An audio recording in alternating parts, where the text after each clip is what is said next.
সুপ্রিয় মণ্ডলী, নুরুল হক স্মৃতি পর্ষদ এবং লেখালেখির উঠান কর্তৃক আয়োজিত আজকে কবি নুরুল হক স্মরণ অনুষ্ঠানে সকলকে স্বাগত জানাচ্ছি। আমরা এমন এক করুণ সময়ে আমরা এই আয়োজনে সমবেত হয়েছি যখন সত্যি উদযাপন শব্দটা আমাদের জন্য ভীষণ ভারী। আমরা এই মাইলস্টোনে যে মর্মান্তিক ট্র্যাজেডি ঘটেছে তার প্রতি আমরা শোক জ্ঞাপন করছি।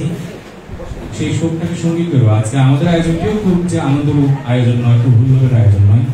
আমরা কবি নুরুল হকের চতুর্থ মৃত্যুবার্ষিকীকে উপলক্ষ করে মূলত কবির সৃষ্ট কর্ম নিয়ে আলাপচারিতা এই উপলক্ষে সকলে সমবেত হয়েছে। আমরা আজকের অনুষ্ঠানের শুরুতেই মাইলস্টোনে মর্মান্তিক দুর্ঘটনায় নিহতদের প্রতি আমাদের গভীর শোক জ্ঞাপন করছি এবং আমাদের আজকের অনুষ্ঠানে আনুষ্ঠানিকতা শুরু করছি। অনুষ্ঠানের শুরুতে স্বাগত সম্ভাষণ নিয়ে আসবেন কবি নুরুল হকের পরিবারের পক্ষ থেকে এবং নুরুল হক স্মৃতি পর্ষদের পক্ষ থেকে কবি বন্ধা চরুল হক। স্বাগত সম্ভাষণ জানাচ্ছেন চরুল হক।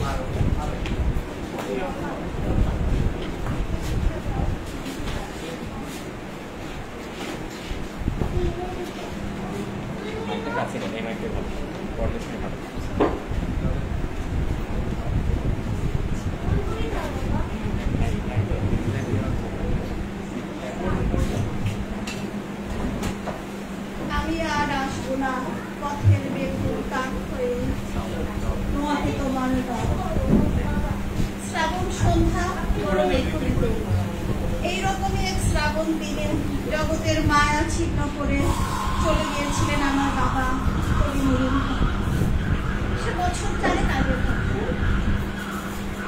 শুধু কবি নুরুল হক স্মৃতি পর্ষদ ও লেখালেখির উঠানের সম্মিলিত আয়োজনে শুরু হচ্ছে কবি নুরুল হক স্মরণ অনুষ্ঠান এবং কবিতা পড়ার আসর। আজকে 24 জুলাই 2025 সন্ধ্যা 7টা এবং এই স্থানটি হচ্ছে বিশ্ব সাহিত্য কেন্দ্রের বাতিঘর। এখানে উপস্থিত আছেন আলোচক হিসাবে উপস্থিত আছেন কবি সরোজ মোস্তফা। তিনি অনেক দূর থেকে নেত্রকোনা থেকে কষ্ট করে এসেছেন।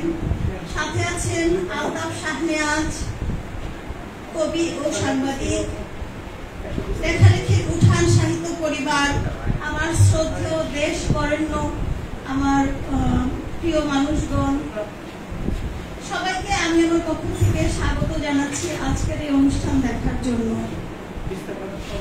এখানে উপস্থিত আছে আমার পরিবারেরই অংশ, আমার কন্যা অর্পা হক, আমার ভাই রায়ন হক এবং তার পরিবার।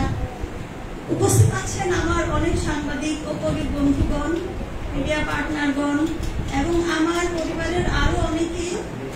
এছাড়া আর সব প্রিয় মুখ যাদেরকে আমার বাবা খুব ভালোবাসতেন এবং আপনাদের এই উজ্জ্বল উপস্থিতি প্রমাণ করে দিচ্ছে যে আপনারা বাবাকে অনেকখানি ভালোবাসেন, কতটা ভালোবাসেন। তো আমি সবার আগে অত্যন্ত বিনয়ের সাথে কৃতজ্ঞতা প্রকাশ করতে চাই যাদের জন্য আমি আজকে এখানে দাঁড়াতে পেরেছি। লেখালেখির উঠান পরিবারকে, বিশেষত রেওয়াজ ভাইকে, জাভেদ ভাই, মাঝার ভাই এবং আলতাফ ভাইকে এবং আমার ছোট ভাই অজিত দাসকে, যাদের জন্য যারা অনেক পরিশ্রম করে এই প্রোগ্রামটাকে আজকে এই অবস্থায় এনেছে। এই অনুষ্ঠানটি যারা কাছের এবং দূরের যেখানে যেভাবে দেখতে পাচ্ছেন যুক্ত থাকছেন সবাইকে আমি আমার অন্তরের অন্তঃস্থল থেকে কৃতজ্ঞতা এবং ধন্যবাদ এবং শুভেচ্ছা জানাচ্ছি। সবাইকে স্বাগত জানাই। কবি নুরুল হক আমার বাবা, দু একটা কথা না বললেই নয়। কি বলে শুরু করবো জানি না, কারণ বাবা ছিলেন আমার কাছে অক্সিজেনের মতো, যাকে দেখা যায় না, যাকে আমরা কখনো ফিল করি না, কিন্তু যেটা না থাকলে আসলে বোঝা যায় যে আমাদের জন্মটাই বৃথা, জন্মটাই অপ্রয়োজনীয় হয়ে গেছে। আব্বা ছিলেন একজন কবি, একজন সঙ্গীত বোদ্ধা, রবীন্দ্রসঙ্গীতজ্ঞ, একজন শিক্ষক এবং একজন মুক্তিযোদ্ধা এবং আরো কিছু পরিচয় বাবার ছিল। কিন্তু আমার কাছে মনে হয় বাবার যে কবির পরিচয়টা সেটা সব থেকে উপরে উঠে এসেছে, কারণ তিনি মনে করতেন যে কবিতার বাইরে তার অন্য কোনো সত্তা নেই। তিনি লেখালেখি শুরু করেছিলেন ছোটবেলা থেকেই, কিন্তু তার প্রথম কবিতার গ্রন্থটি বের হয় 63 বছর বয়সে, আপনারা সেটা জানেন। এই সময় অনেকে থাকেও না পৃথিবীতে, কিন্তু বাবা তখন তার প্রথম বই বের করেছেন। বইটি প্রকাশিত হয়েছিল গুণী সম্পাদক নাঈম হাসানের প্রযোজনায়। যখন বলা হলো যে আপনি কেন এত দেরিতে লেখালেখি বই বের করলেন, এটার পেছনে কারণটা কি, এই অনীহা বা এই নীরবতা কেন, তখন আগে বলেছিলেন যে আসলে কবিতা লিখে যদি বাংলা কবিতা যদি নতুন কিছু সম্মেলন না করতে পারি, তাহলে কবিতার বই বের করে তো কোনো লাভ নেই। ভাবনাটা ছিল এরকম। কবিতাকে নিজের সত্তা মনে করতেন, কবিতার বাইরে কিছু ভাবতেই পারতেন না। তিনি মনে করতেন কবিতা হচ্ছে মহাজগতের মাতৃভাষা। বলা হয়ে থাকে যে পশ্য দেবস্য কাব্য, সেটার মানে হচ্ছে ওই দেখো আকাশে দেখো দেবতাদের কবিতা। আকাশে যদি দেবতাদের কবিতা থাকে, তাহলে আমার বাবা মনে করতেন আর কি যে জগতে, এই মহাজগতে সবকিছুতেই কবিতা ছড়ানো আছে। সব প্রতিটা অণু পরমাণুতেই কবিতা ছড়ানো আছে। আমাদের কাজ হচ্ছে শুধু সেগুলো কুড়িয়ে নেয়া, কুড়িয়ে এমন একটা বেনি সুতোর মালা গাঁথা, যে মালার প্রতিটা ফুল হবে এই পৃথিবীর মানুষ, পশু, পাখি, নক্ষত্র, ব্রহ্ম, সবকিছু, কাঠ, পাথর, সবকিছু মিলিয়ে একটা বেনি সুতার মালা তৈরি হবে। সেই মালাটা তৈরি করার জন্য কবিতা হচ্ছে মূল উপযুক্ত। ভাবনাগুলো আবার এমনই ছিল। আমি আবার বাবা হিসাবে একটু তার কথা আমি বলি। বাবা হিসাবে তিনি অসাধারণ এবং অতুলনীয় ছিলেন। কারণ আমার মা মারা যান 2004 সালে। তারপর আমার ছোট দুটা ভাই আছে, রাইন হক স্থপতি এখানে আছে, সামনে আছে, এবং আরেকটি ভাই আমেরিকায় থাকে, ও হচ্ছে সাবিরুল হক। আমরা 3 ভাই বোন একদম কি বলবো অসহায় হয়ে গেলাম। কিন্তু মজার ব্যাপার হলো কিছুদিনের মধ্যেই সেই ভোলা ভালা কবিতা লেখা মানুষটি, যিনি ঘর সংসারের কোনো চিন্তাই করতেন না, সমস্ত চিন্তা মায়ের হাতে ছিল, তিনি হঠাৎ করে একই সাথে বাবা এবং মা হয়ে গেলেন। একদম ট্রান্সফরমেশন। এবং বিশেষ করে আমার শিড়ে উঠলো, উনি একই সাথে এত মমতা দিয়ে আমাদের আটকে রেখেছেন যে আমরা কখনোই বুঝতে পারিনি যে আমাদের মা আমাদের সাথে নেই। সেভাবেই গেছে প্রতিটা বছর। এখন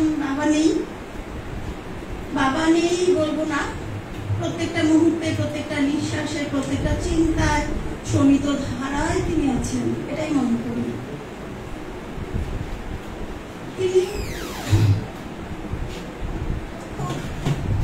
নরম স্বভাবের মানুষ ছিলেন, খুবই মৃতভাষী এবং মৃদুভাষী, এবং খুব লাজুক স্বভাবের।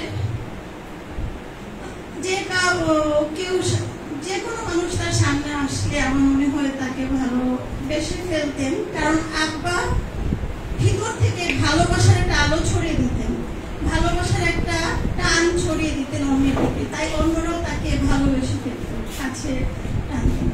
এবং বাবার জীবনের মূল বিষয়টা ছিল simple living and high thinking. That was the motto of my father. এটাই আব্বার লাইফের মতো ছিল বা আদর্শ ছিল, সেভাবেই চলতেন। মজার ব্যাপার হলো আব্বা ফ্যানও ব্যবহার করতেন না, এসি তো দূরের কথা, এতটাই সরল জীবনে চলতে চাইতেন। এবং দেখা যেত যে কোনো মানুষ আসলে আব্বা তার সাথে এত মিশে যেতেন যে আমরাই জায়গা পেতাম না, আমরা সাইড হয়ে যেতাম, এতটাই গভীর ভাবে মিশে যেত বাবা সবার সাথে। একটা ইন্টারভিউ এই খেয়া পত্রিকাটাতে, কবি পুলক হাসান কাকার লেখা সম্পাদিত এই খেয়া পত্রিকায় একটা ইন্টারভিউ এসেছিল। ইন্টারভিউটা নিয়েছিল পিয়াস মজিদ এবং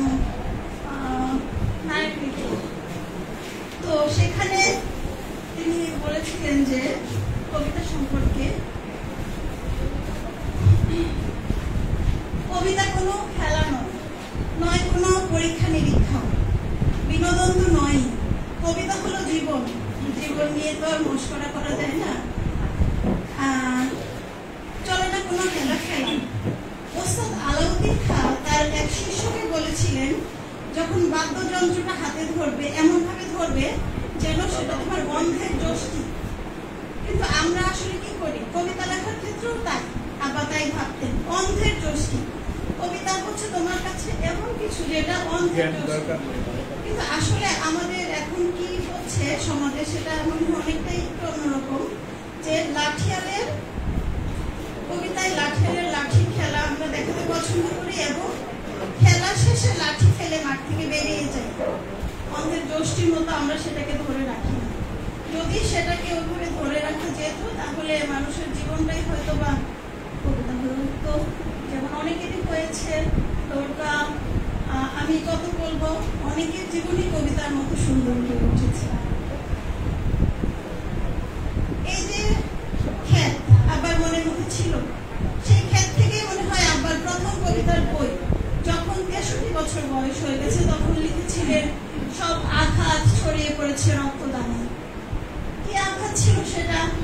সব আঘাত, কি আঘাত ছিল যা সারা রক্ত দানায় দানায় ছড়িয়ে পড়েছিল?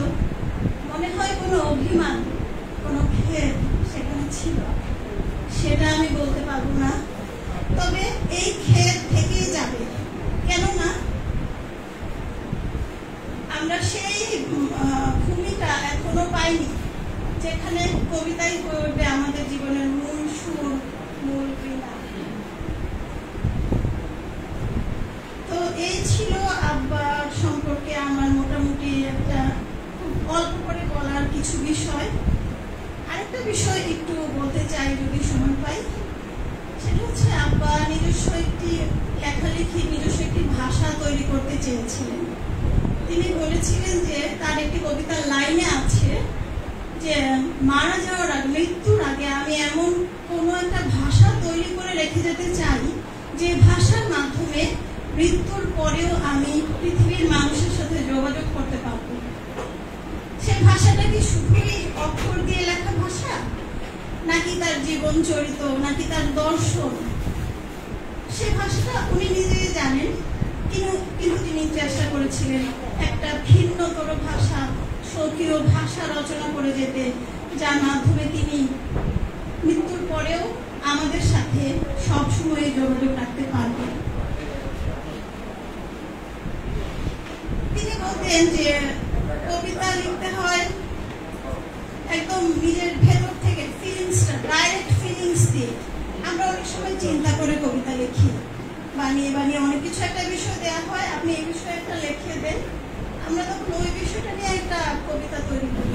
কিন্তু আসলে লেখা ওইভাবে মনে হয় কিনা আমি জানি না। বাবা ভাবতেন যে ডাইরেক্ট অভিজ্ঞতাটা লিখে ফেলা, সেটাই হচ্ছে কবিতার মূল বিষয়, মূল বীজ। তিনি ছিলেন আমার পিতা, আমার শিক্ষক, আমার গুরু, আমার পথ প্রদর্শক। আবার বলবো তার simple living and high thinking এর বিষয়টা যা ছিল তার সমস্ত জীবন জুড়ে, সমস্ত জীবনকে আকীর্ণ করে রেখেছিল, প্লাবিত করে রেখেছিল। সহজিয়া চিন্তাধারার মানুষ, সরল মানুষ বলতে যা বোঝায় তাই ছিলেন তিনি। একদমই ম্যাটেরিয়ালিস্টিক ছিলেন না, যদিও আব্বা শিক্ষা মন্ত্রণালয়ের মতো বড় বড় জায়গায় চাকরি করেছেন, কিন্তু আমরা খুব মোটা কাপড়, মোটা ভাতে বড় হয়েছি। এই জন্য আমি গর্ববোধ করি যে এরকম একজন বাবার সন্তান হতে আমি পেরেছি। তার প্রদর্শিত পথেই আমি চলতে চাই। আমার শোণিত ধারায় তার জীবন আদর্শ চেতনা ধারা প্রবাহিত হোক, এই আমার এখনকার উদ্দেশ্য। সবাইকে ধন্যবাদ, সবাইকে স্বাগত এবং কৃতজ্ঞতা। অশেষ ধন্যবাদ কবি জরিমা। শুধু আমরা আমাদের আজকে অনুষ্ঠানে কিছু আনুষ্ঠানিকতার আয়োজন আছে এবং একই সাথে আনুষ্ঠানিক ভাবে আসলে অনানুষ্ঠানিক আমাদের আগে আমরা দুজন আলোচক আছেন, আমাদের নির্ধারিত আলোচক। আমরা একই সাথে কবির পরিবার এবং কবির অনুরাগী পাঠক ভক্ত সবার আসলে অভিজ্ঞতা এবং কবিতা পাঠের মধ্য দিয়ে আজকে আসক্তিকে সাজাবো। কবির লেখালেখি উঠান পরিবারের কাছে ছিলেন ভীষণ আপনজন। এই পর্যায়ে আজকে আয়োজকের পক্ষ থেকে এবং লেখালেখি উঠান পত্রিকার সম্পাদক মহাজন জীবন থেকে বলছি সংক্ষিপ্ত বক্তব্য দেওয়ার জন্য।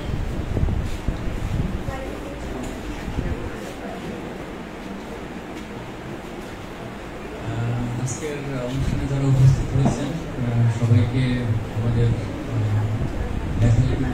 পরিবারের পক্ষ থেকে আন্তরিকভাবে ধন্যবাদ জানাচ্ছি।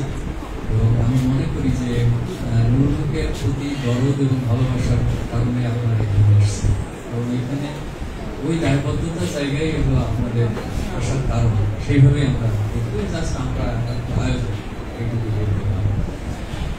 আমরা লেখালেখির উঠান কেন একটার সাথে যুক্ত হলো সেইটুকু জাস্ট বলা। আমরা আমাদের একটা খুব ইনফর্মাল একটা আড্ডার জায়গা আছে, আমরা বলি জ্ঞাতিজন। আমাদের মূল কিন্তু আমাদের জ্ঞাতিজন এবং লেখালেখির উঠানের আবিষ্কারই, আমি শব্দটা এভাবে বলতেছি, আবিষ্কার আমাদের এত বড় একজন কবি এবং এতটা সিম্পল এবং নিভৃতচারী, আমি দুটো শব্দ বলতে চাই। এইরকম একটা মানুষের সাথে সংস্পর্শে আসা, আমরা জ্ঞাতিজনের পুরো পরিবার এবং উঠানের পরিবার এক হয়ে যাওয়া এবং ব্যক্তিগতভাবে তার সাথে সম্পৃক্ত হওয়ার সুযোগ আমাদের এই পরিবারটারই হয়ে গেল। এবং আমরা তার বন্ধুকে নিয়ে আমরা জ্ঞাতিজনে আড্ডা করলাম, ওনাকে নিয়ে আমরা জ্ঞাতিজনে আড্ডা করলাম। এবং আমাদের সুখ দুঃখে শুধুমাত্র একটা উদাহরণ দিই যে কতখানি দরদি মানুষ ছিলেন। আমাদের বন্ধু জাভেদ প্রচন্ড অসুস্থ হয়ে গেল এবং আমরা তাকে আশপাশে না, উনি থাকতেন কিন্তু নুরুল থাকতেন সেকেন্ড থেকে 6 নম্বরের পিছনে এবং অনেক পিছনের একটা জায়গাতে। জাভেদকে আমরা বাধ্য হলাম কুর্মিটোলা জেনারেল হাসপাতাল নিয়ে যেতে।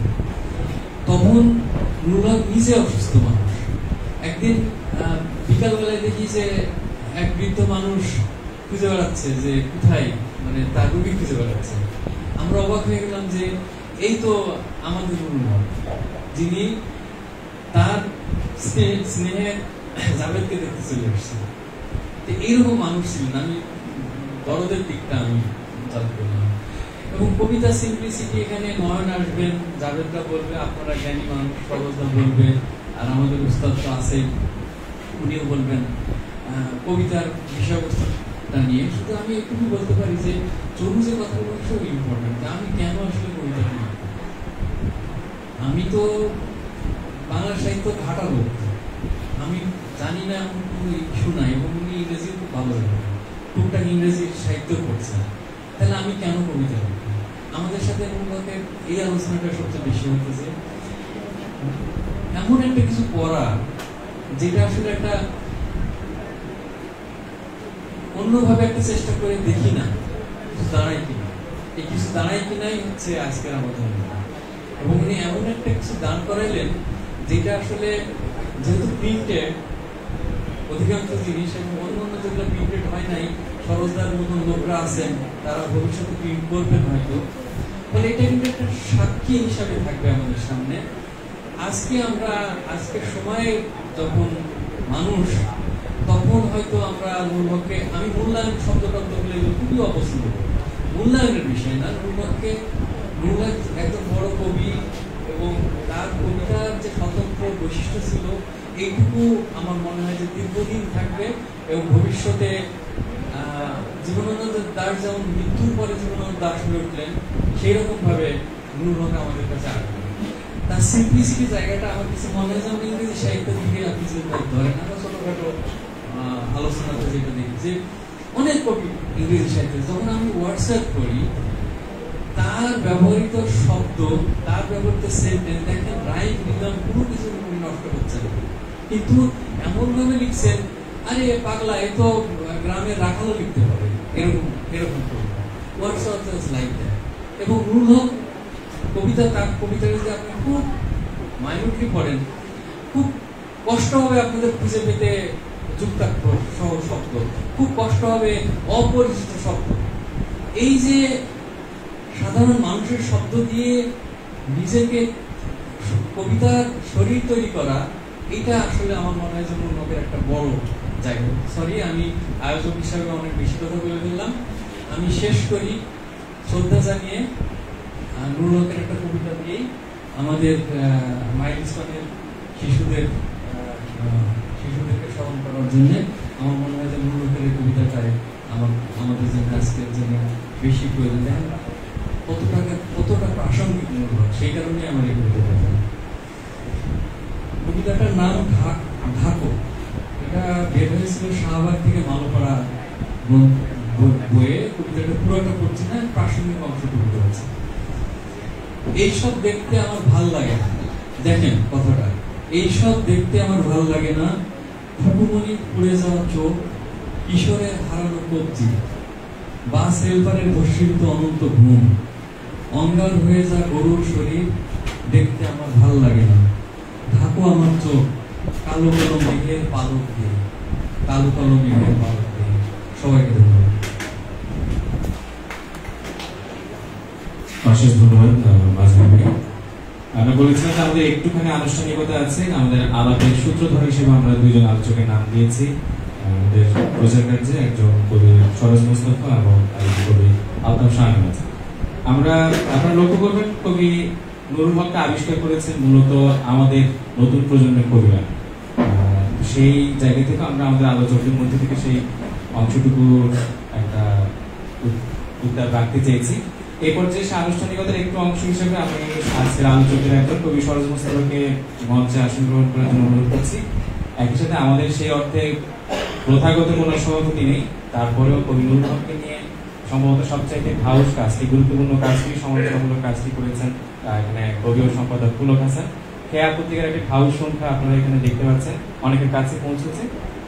এই পর্যায়ে আমি কবি ও সম্পাদক পুলক হাসানকে মঞ্চে আসন গ্রহণ করার জন্য বিনীত অনুরোধ জানাচ্ছি। কবি সরোজ মুস্তাফা এবং কবি ও সম্পাদক পুলক হাসান। সুধী মণ্ডলী, এই পর্যায়ে আমরা যেটা বলছিলাম, আমরা কিছুটা আলোচনা, কিছুটা কবিতা পাঠের মধ্য দিয়ে যাব। এই পর্যায়ে কবি রচনা থেকে পাঠ করবেন অর্পা হক। অর্পা হক কবির পরিবারেরই সদস্য।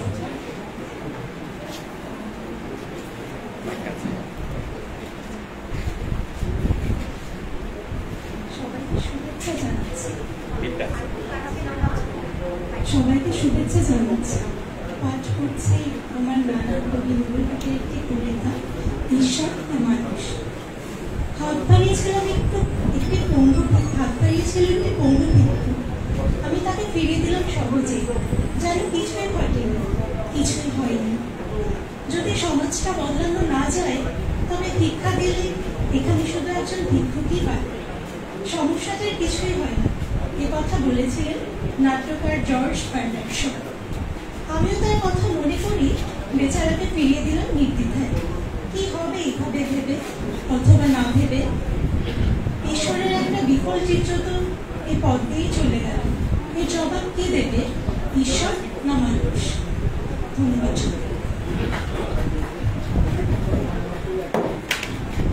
ধন্যবাদ অর্পা হক। এই পর্যায়ে আমরা আলোচনায় যাওয়ার আগে আমরা আরেকজনের কবিতা শুনবো।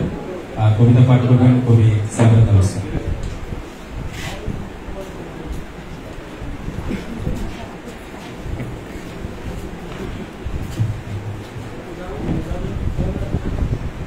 শুভ সন্ধ্যা। তার কবিতা আবির্ভূত হয় আমার কাছে। তার কবিতা চেতনার পুষ্টি, সন্তোষ। যতটা বলেন না বলার আভাস থাকে তার বেশি।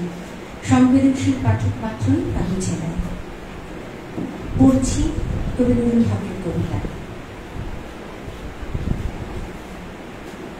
শুভ সকাল। তোমাকে দেখতে আসবে একটি সূর্য, তোমাকে দেখতে আসবে একটি সূর্য একটু পরে, কাকলি শোভিত হয়ে ছোট্ট কুটিরের পাশে। বলবে শুভ সকাল। তুমি ভরতে যেও না, তৈরি থেকে।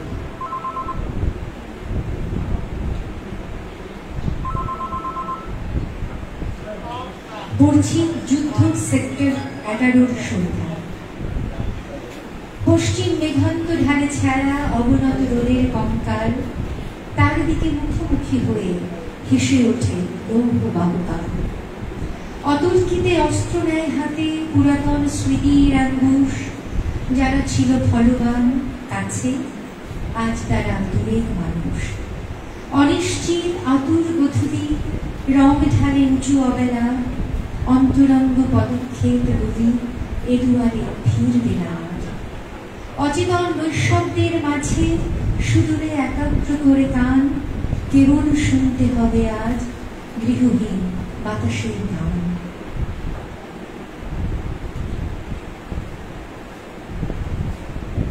জানি তো তোমার কেউ নেই, এসেছো আমার কাছে কাক খাবারের খোঁজে, বন থেকে বনে বনে ওড়াউড়ি করে ক্লান্ত হয়ে এইখানে এসে ডাকছো অধীর হয়ে জানালার শুকে। জানি তো তোমার কেউ নেই।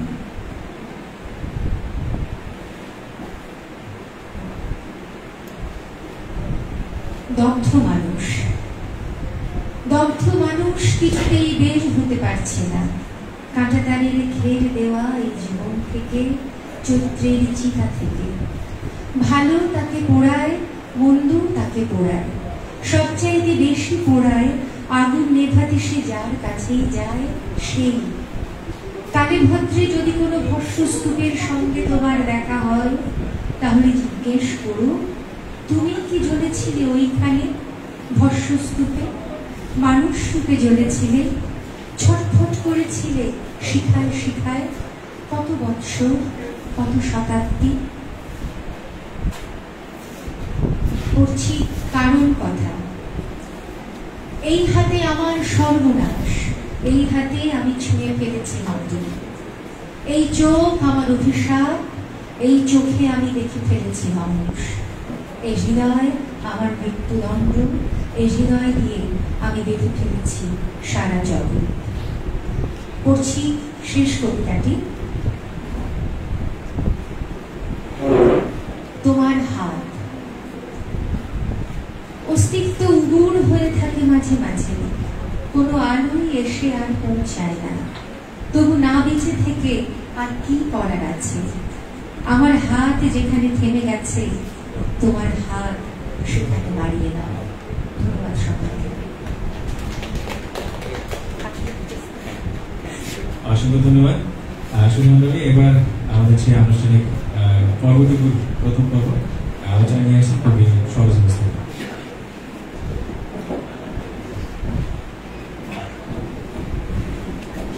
ধন্যবাদ। আজকে কবি নুরুল হকের স্মরণানুষ্ঠানে সমাগত সুধী আপনাদেরকে আমি আমার গুরু নুরুল হকের পক্ষ থেকে শুভেচ্ছা জানাচ্ছি। এই যে ছবিটি দেখছেন, যেরকম হাস্যোজ্জ্বল ছবি, এই মানুষটি আসলে এরকমই ছিলেন, সহজ, অতল। এই যে তার এই যে কবিতা সমগ্র বইটি, এই বইটি ছাপাছাপির সঙ্গে আমি কিছুটা যুক্ত ছিলাম, এবং এই বইটি যখন আমি তৈরি করছিলাম, আমি তার আসলে অনুমতি চাচ্ছিলাম। তিনি আমাকে বলেছিলেন যে আমি কি রূপান্তরিত হয়েছে, আমি কি মরে গেছি যে আমার কবিতা সমগ্র করে ফেলবে। উনি কিন্তু এই বইটি আসলে করতে চাননি, এবং 2020 সনে এই বইটি বইমেলায় যখন বেরোলো, তিনি আসলে খুবই খুশি হয়েছিলেন, এবং এই বইটি দেখে শিশুর মতো তিনি খুশি হয়েছিলেন। সত্যিকার অর্থে তিনি চলে গিয়েছেন 2021-এ, আপনারা জানেন, এবং 21 সনের বই মেলাতেও তার একটি বই বের হওয়ার কথা ছিল, সেটি প্রকাশনার দায়িত্ব আমি ছিলাম। তো সেই বইয়ের কাব্যগ্রন্থের নামকরণ তিনি করেছিলেন সার্বভৌম মঞ্চ থেকে। আমি তাকে বললাম যে স্যার, আসলে মঞ্চ তো কখনো সার্বভৌম হয় না, যখন যিনি মঞ্চে থাকেন তখন তার হয়। আপনি বলছেন সার্বভৌম মঞ্চ থেকে, নামটা যদি একটু অন্যরকম করে ভাবতেন। তো তিনি বললেন যে কি নাম হতে পারে। আমি বললাম, নাম তো আপনার কাব্যগ্রন্থের কবিতার মধ্যে আছে, এবং তখন কিন্তু প্রচ্ছদ হলো নতুন নামকরণে, সেটা হচ্ছে শাশ্বতের অন্তরালে। এটি বের হওয়ার কথা ছিল, কিন্তু এই যে করোনার মহাকালে এই গ্রন্থটি আর বের হয়নি। নুরুল হকের শেষ কাব্যগ্রন্থ বের হয়নি। তিনি যখন চলে গেলেন, তখন আমি আসলে বুঝতে পারলাম যে কবিকে কেন ত্রিকালদর্শী বলা হয়। তিনি আসলে বুঝতে পেরেছিলেন চলে যাবেন, হয়তোবা, না হলে তিনি কেন সার্বভৌম মঞ্চ থেকে কাব্যগ্রন্থের নাম করতে যাবেন? কারণ মৃত্যুর তো কোনো মৃত্যু মানে সার্বভৌম, তার কোনো একক কিছু নেই, মৃত্যু মানে ছড়িয়ে পড়া জগতে।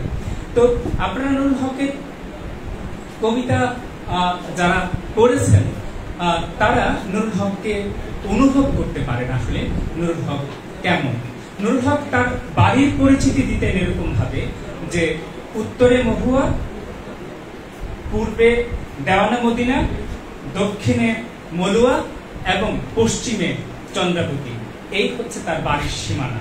অর্থাৎ তিনি যে অঞ্চলটা থেকে উঠে এসেছিলেন সেই অঞ্চলটা হচ্ছে আসলে কবিতার অঞ্চল কিংবা লোককবির অঞ্চল, সহজ মানুষের অঞ্চল।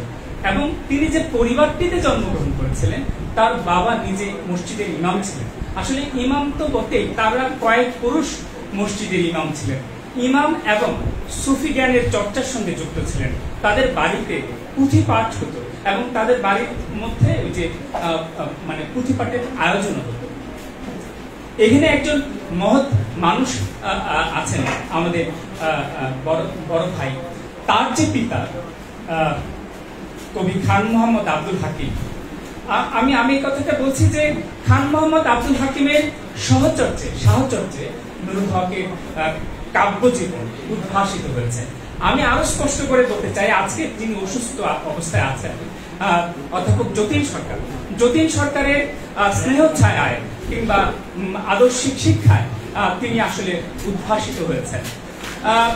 এবং এই যে কবিতা লেখার যে ব্যাপারটি, এটি তার মধ্যে ছিল। যেমন ধরেন, তিনি যখন ছোট্টবেলায় তিনি এই মোমবাতি নিয়ে এই মসজিদে মোমবাতি দিয়ে সন্ধ্যার সময় মানে মানত করেছেন তিনি যেন বাউল হতে পারেন। বাউল কেন হতে পারেন? কারণ ওই অঞ্চলে সবাই বাউল হতে চায়, এই জন্য তিনি বাউল হতে চেয়েছেন। কারণ জালালউদ্দিন খান পরবর্তী সময়ে তিনি জালালউদ্দিন খান সান্নিধ্যেও এসেছেন। নুরুল হক আসলে ওই যে স্কুলে ভর্তি হওয়ার আগে প্রকৃতির পাঠক ছিলেন। তিনি বলেছেন যে মানুষের মুখ পাঠ করতেন, নদী পাঠ করতেন, সন্ধ্যা পাঠ করতেন, রাতের তারা পাঠ করতেন। এই পাঠ করতে করতে তিনি আসলে কবি হয়েছেন।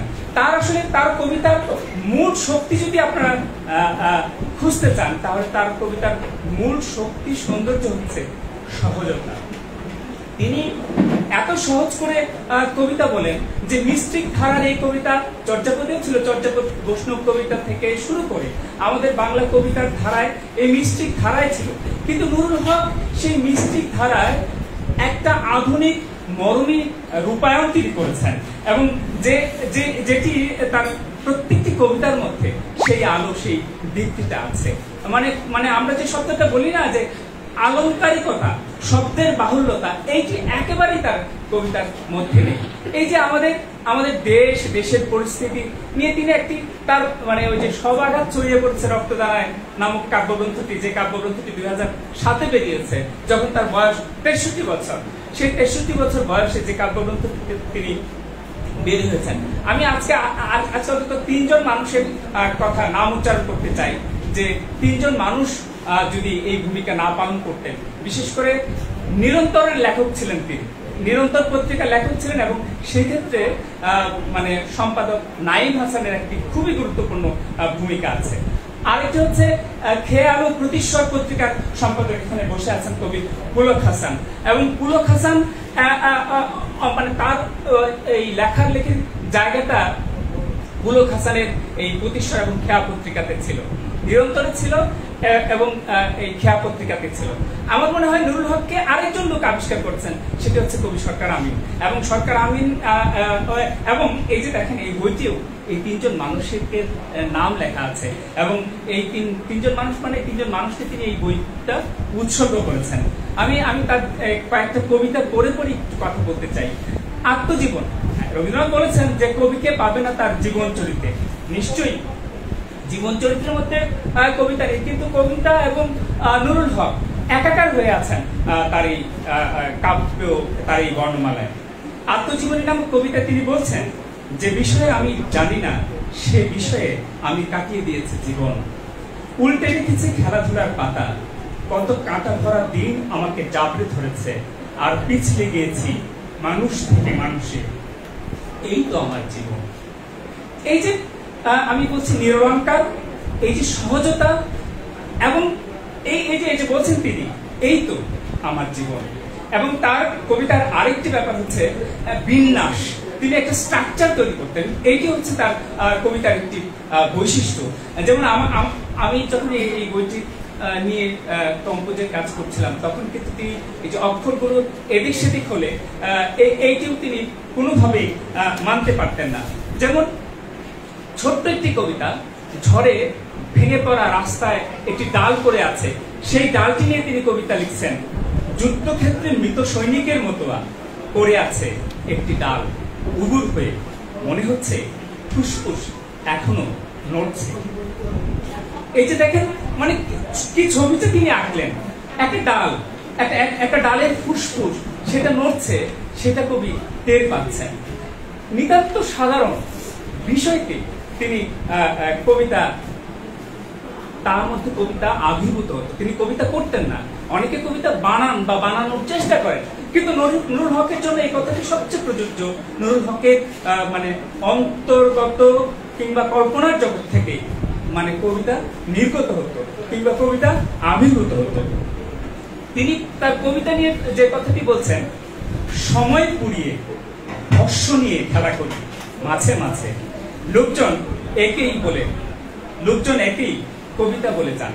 অর্থাৎ তার কবিতা সম্পর্কে এই হচ্ছে তার বক্তব্য। ধরেন যে কোনো বিষয়ে একটি ভোলায় গিয়েছেন তিনি, ভোলা থেকে ফিরে একটি কবিতা লিখেছেন, এবং সেই কবিতার নাম হচ্ছে দ্বীপের অভিজ্ঞতা। সেখানে কবি বলছেন, গাঙ্গেয় দ্বীপাঞ্চল ভোলা, এর সন্ধ্যাকালীন এক ঝোপের কিনারে গিয়ে আমি শুনে ফেলেছি চুরির শব্দ, নিঃশ্বাসে হলুদ বালির ঘ্রাণ, দূরে দিগন্তের রক্তক্ষরণ, চরের পাখির বুকের মতো তুলতুলে সেই সন্ধ্যা। পালহীন এক অধীর জনারোহী আমি, গাঙ্গেয় দ্বীপের অচিন গভীর স্রোতে মনে হলো লতা পাতার দাঁড় আমি আর পাইতে পারবো না। 2007 সালের এই যে কাব্যগ্রন্থ সভাগাত ছড়িয়ে পড়েছে রক্তদানায়, ব্যাপারটি কিন্তু এরকম নয়। তিনি কবিতা লিখছেন, উত্তর আকাশ পত্রিকায় তার কবিতা বেরোচ্ছে। তিনি যখন 8ম শ্রেণীতে পড়েন তখন সৌগাতে তার কবিতা বের হচ্ছে, এবং তিনি একটি পত্রিকা সম্পাদনা করতেন নেত্রকোনায়, পাবলিক লাইব্রেরি থেকে পত্রিকাটি বের হতো সৃজনী নামে। সেই পত্রিকায় বিজ্ঞাপনও বেরিয়েছিল যে মধ্যরাতে মোকাবেলা বলে তার একটি কাব্যগ্রন্থ বের হবে। সেটি 1979 সালে সেই পত্রিকায় একটি বিজ্ঞাপনও বের হয়েছিল যে নুরুল হকের একটি কাব্যগ্রন্থ বের হবে, কাব্যগ্রন্থের নাম হচ্ছে মধ্যরাতে মোকাবেলা। মানে 2007, আপনারা চিন্তা করে দেখেন, 27 বছর আগেও তার একটি বই হওয়ার কথা ছিল।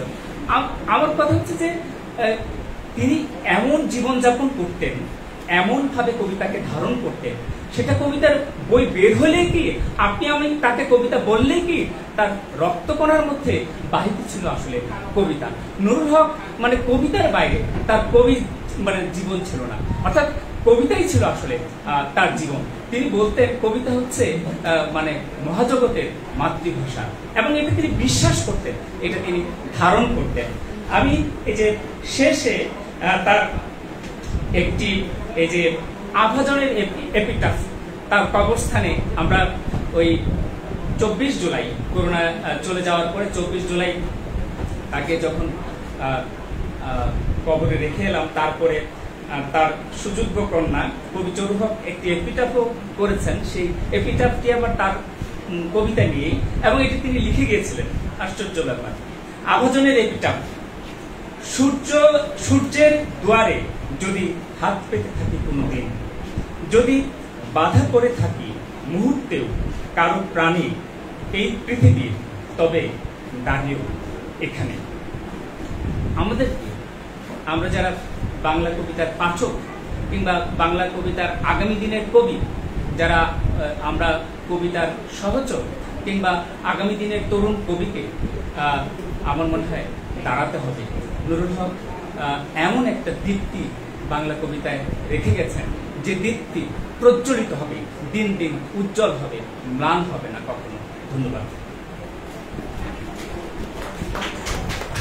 অসংখ্য ধন্যবাদ কবি শরীফ মুস্তাফাকে তার দীর্ঘ আলোচনার জন্য। এই পর্যায়ে আমরা কবি সম্পর্কে আপনারা ইতিমধ্যে আমরা জানিয়েছি যে আপনারা অনেকে জানেন যে খেয়া পত্রিকা নুরুল হক সংখ্যা দারুণ সমাদৃত হয়েছে, মূলত কবিকে আবিষ্কারের একটা বড় ক্ষেত্র হিসেবে উঠে হয়েছে। কবির সম্পাদক পুরো হাসান এখানে উপস্থিত আছেন, তাকে তার অনুভূতি রাখার জন্য অনুরোধ করছি।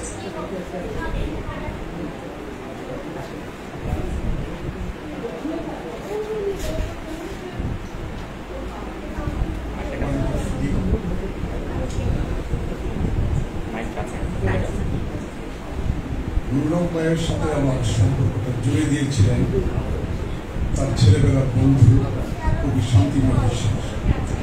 তিনি আমার সাংবাদিক সহকর্মী ছিলেন একসঙ্গে, এবং তিনি বললেন যে আপনাকে এমন একজন কবির সঙ্গে পরিচয় করে দেব যে তার কবিতা হয়তো তারা পড়ছে, ছোট ছোট পঙ্ক্তির কবিতা খুবই ভালো লাগবে, পরিচয় করে দেব, সহজ সুন্দর মানুষ। তারপর একদিন আমি তখন ইউএনবিতে চাকরি করি, সে 6 তলার মধ্যে উঠে গেলাম, লিফট নাই তো উঠে গেল। তারপর থেকে শুরু হলো তার সঙ্গে আমার সম্পর্ক, সে সম্পর্ক অনেক গভীরে চলে গিয়েছিল। নুরুল হক ভাইয়ের সাহিত্য সম্মান নিয়ে আমি খেয়া পত্রিকায় যতটুকু আয়োজন করেছি, তার চেয়ে বড় হলো তিনি আমার সাহিত্য অভিভাবক হয়ে গেছিলেন। বলতে গেলে তার সাথে সম্পর্ক হওয়ার পরে আমার সাহিত্য রুচিও বদলে গিয়েছিল, সব প্যাটার্নও বদলে গিয়েছিল। আর তাকে জানার খুবই চেষ্টা দিয়ে হয়েছিল আমার, আমি বাসায় দিতাম, আমার বাসায় তিনি যেতেন, সর্বোপরি আমাদের এই সাহিত্য নিয়ে মত বিনিময় হতো। আমার অনেক সীমাবদ্ধতা আছে, তো একজন গুণী লোক এত সহজ সরল সুন্দর হতে পারে, তার জীবনের মধ্য দিয়ে তারপর কবিতার মধ্যে সেটা প্রকাশ হয়েছে। তার সম্পর্কে বোধহয় জানেন যে তার শিক্ষক জ্যোতিক সরকার পাকিস্তানের জন্ম মৃত্যু নামে যে প্রবন্ধ গ্রন্থ ছিল, একটা চ্যাপ্টারই তার উপর ছিল, এবং সেখানে উল্লেখ করা হয়েছিল যে নুরুল হকের মতন এত মেধাবী ছাত্র তার চোখে আর একটু পড়েনি। তিনি একজন গুণী অধ্যাপক ছিলেন, বাংলা সাহিত্যে ছিলেন, এত বিদ্যাপতি থাকা সত্ত্বেও নিরহংকারী মানুষ ছিলেন, নিজেকে কখনো জাহির করতেন না। সবচেয়ে আশ্চর্য তার একটা গুণ ছিল, গুণীকে সে সম্মান করতে পারে, বলে আমাকে সে উৎসাহিত করত যে আরো আরো গুণীদের সম্পর্কে যেন আমি কাজ করি। দেখো কাশীনাথ রয়, ডক্টর সেলিম সারওয়ার, তবে কাশীনাথ রয়ের উপর জীবদ্দশায় কাজ করেছি, আর নুরুল হক ভাই মারা যাওয়ার পর তার সে অনুরোধটা রক্ষা করেছি, সর্বশেষ কাজটা আবার সেলিম সারওয়ারের উপর কাজটা করেছে।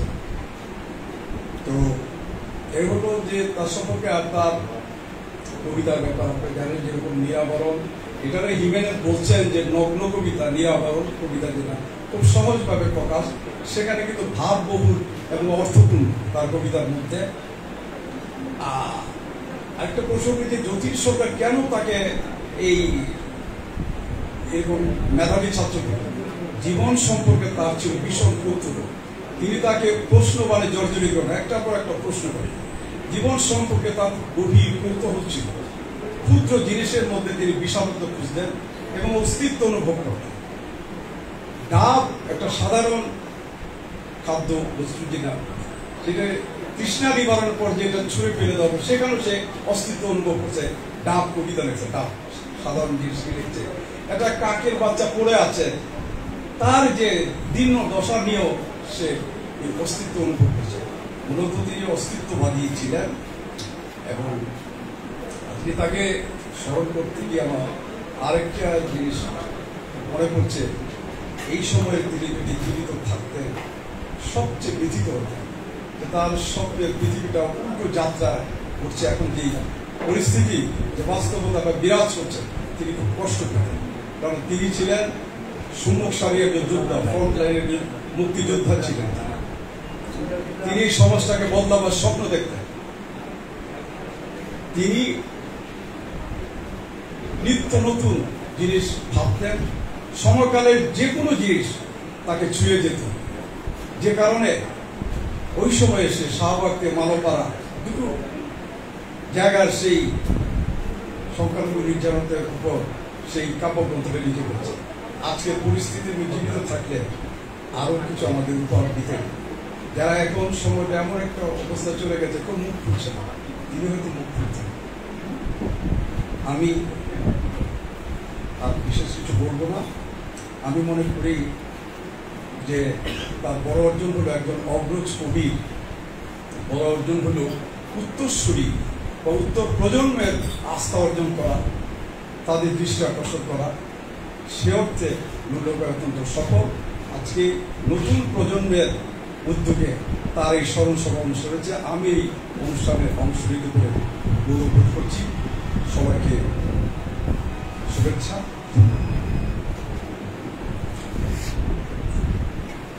অসংখ্য ধন্যবাদ কবি সম্পাদক পুলক হাসান। এর মাধ্যমে আমাদের অনুষ্ঠানটি লেখনী পত্রিকা উঠান পত্রিকার ফেসবুক পেজ থেকে সম্প্রচারিত হচ্ছে। প্রথমে যারা যুক্ত আছেন, বিভিন্ন কমেন্টস করছেন, আমরা হয়তো সেটা রিপ্লাই করতে পারছি না, তাদেরকে আমরা তাদের ধন্যবাদ জানাচ্ছি। আর খেয়া পত্রিকার বেশ কিছু সংখ্যা আমাদের এখানে আছে, যারা সংগ্রহ করতে চান অনুষ্ঠানের আগে পরে সেটা সংগ্রহ করতে পারবেন, এবং একই সাথে কবি নুরুল হকের বিভিন্ন কবিতার বইগুলো আমাদের এখানে আছে। এই পর্যায়ে আমরা বলেছি আমাদের আনুষ্ঠানিক পর্বের আরো একজন আলোচক আমাদের মাঝে উপস্থিত হয়েছেন, কবি আত্মার সামনে আজকে মঞ্চে আসন গ্রহণ করার জন্য অনুরোধ জানাচ্ছি। আমরা একটু পরে আপনি আলোচনায় যাবার একটু পরে আমরা এখন এখানে কবির ঘনিষ্ঠজন অনেকে এখানে আছেন, পরিবারের সদস্য এবং কবির সমসাময়িক। আমরা তেমনি একজনকে মঞ্চে ডাকছি কবি সম্পর্কে বলার জন্য। মঞ্চে আসবেন কবির ঘনিষ্ঠজন বলার কৌশিক খান, কবি সম্পর্কে স্মৃতি নিবেদন করার জন্য জানাচ্ছি।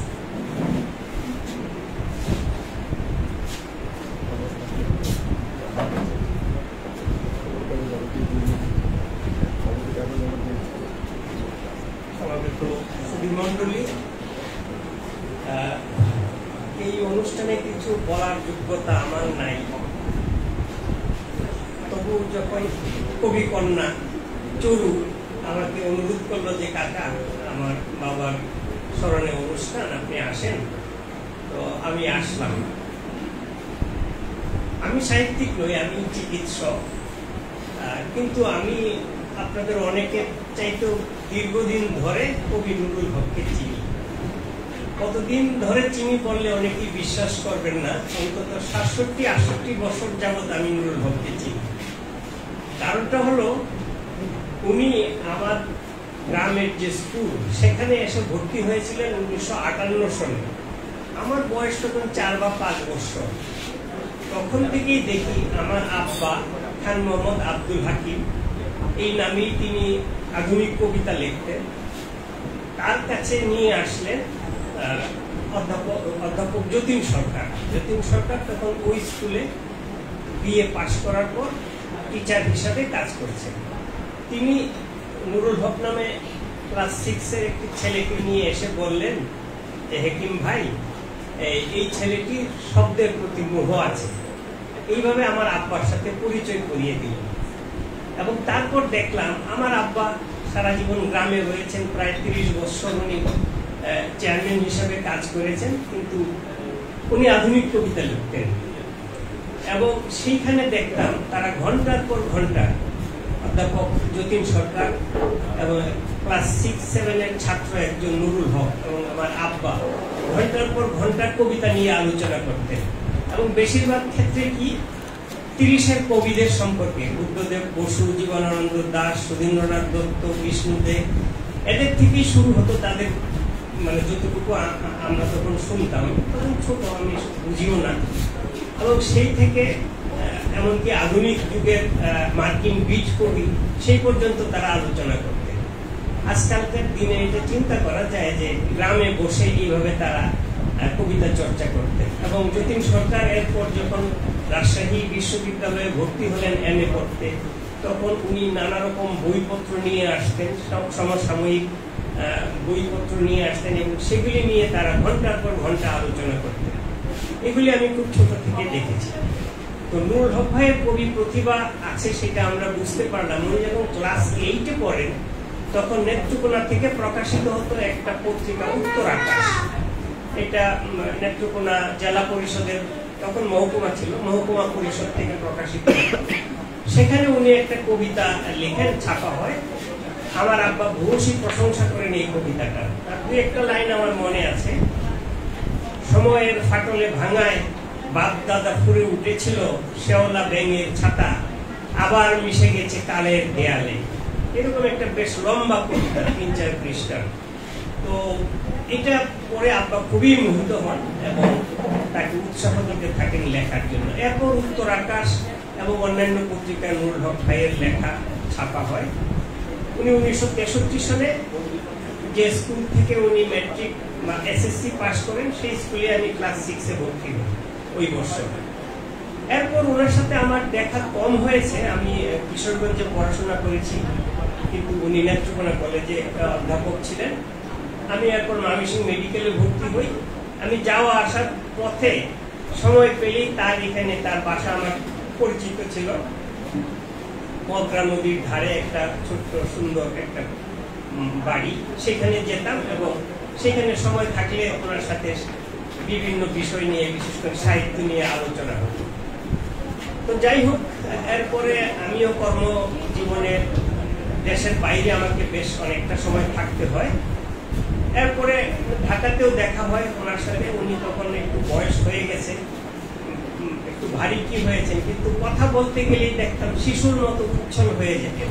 এই গুণটা তাকে যারা দেখেছেন তারা সবাই জানেন, উনি কথাবার্তা বলতে গেলে কতটুকু উচ্ছল শিশুর মতো হয়ে যেতেন।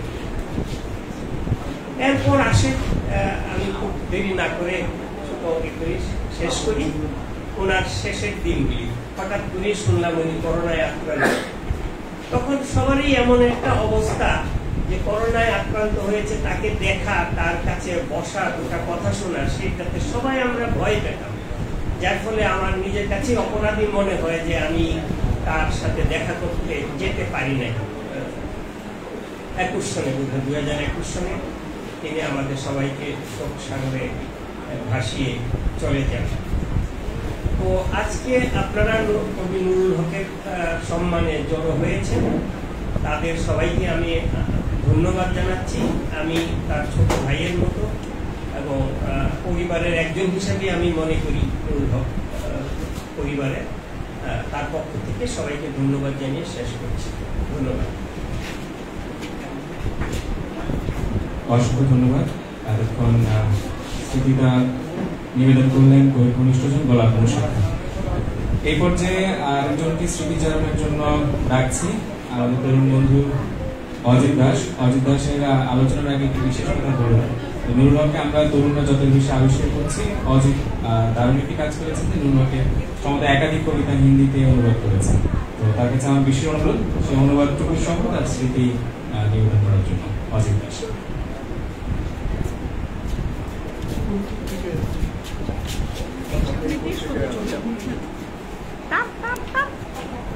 শুভ সন্ধ্যা।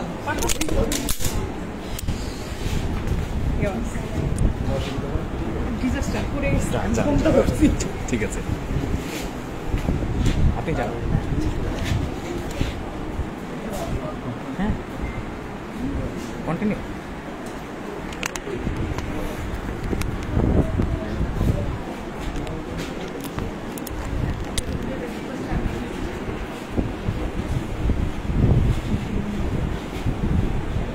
শুভ সন্ধ্যা।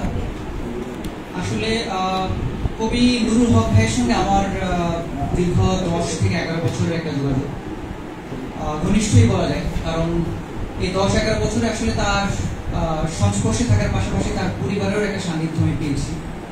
তো আজকে আমি নুরুল হক ভাইকে নিয়ে কিছু স্মৃতিচারণ করবো, কিছু স্মৃতিচারণ করবো, কারণ এত স্মৃতি যে আসলে তা বলে প্রকাশ করার মতো না।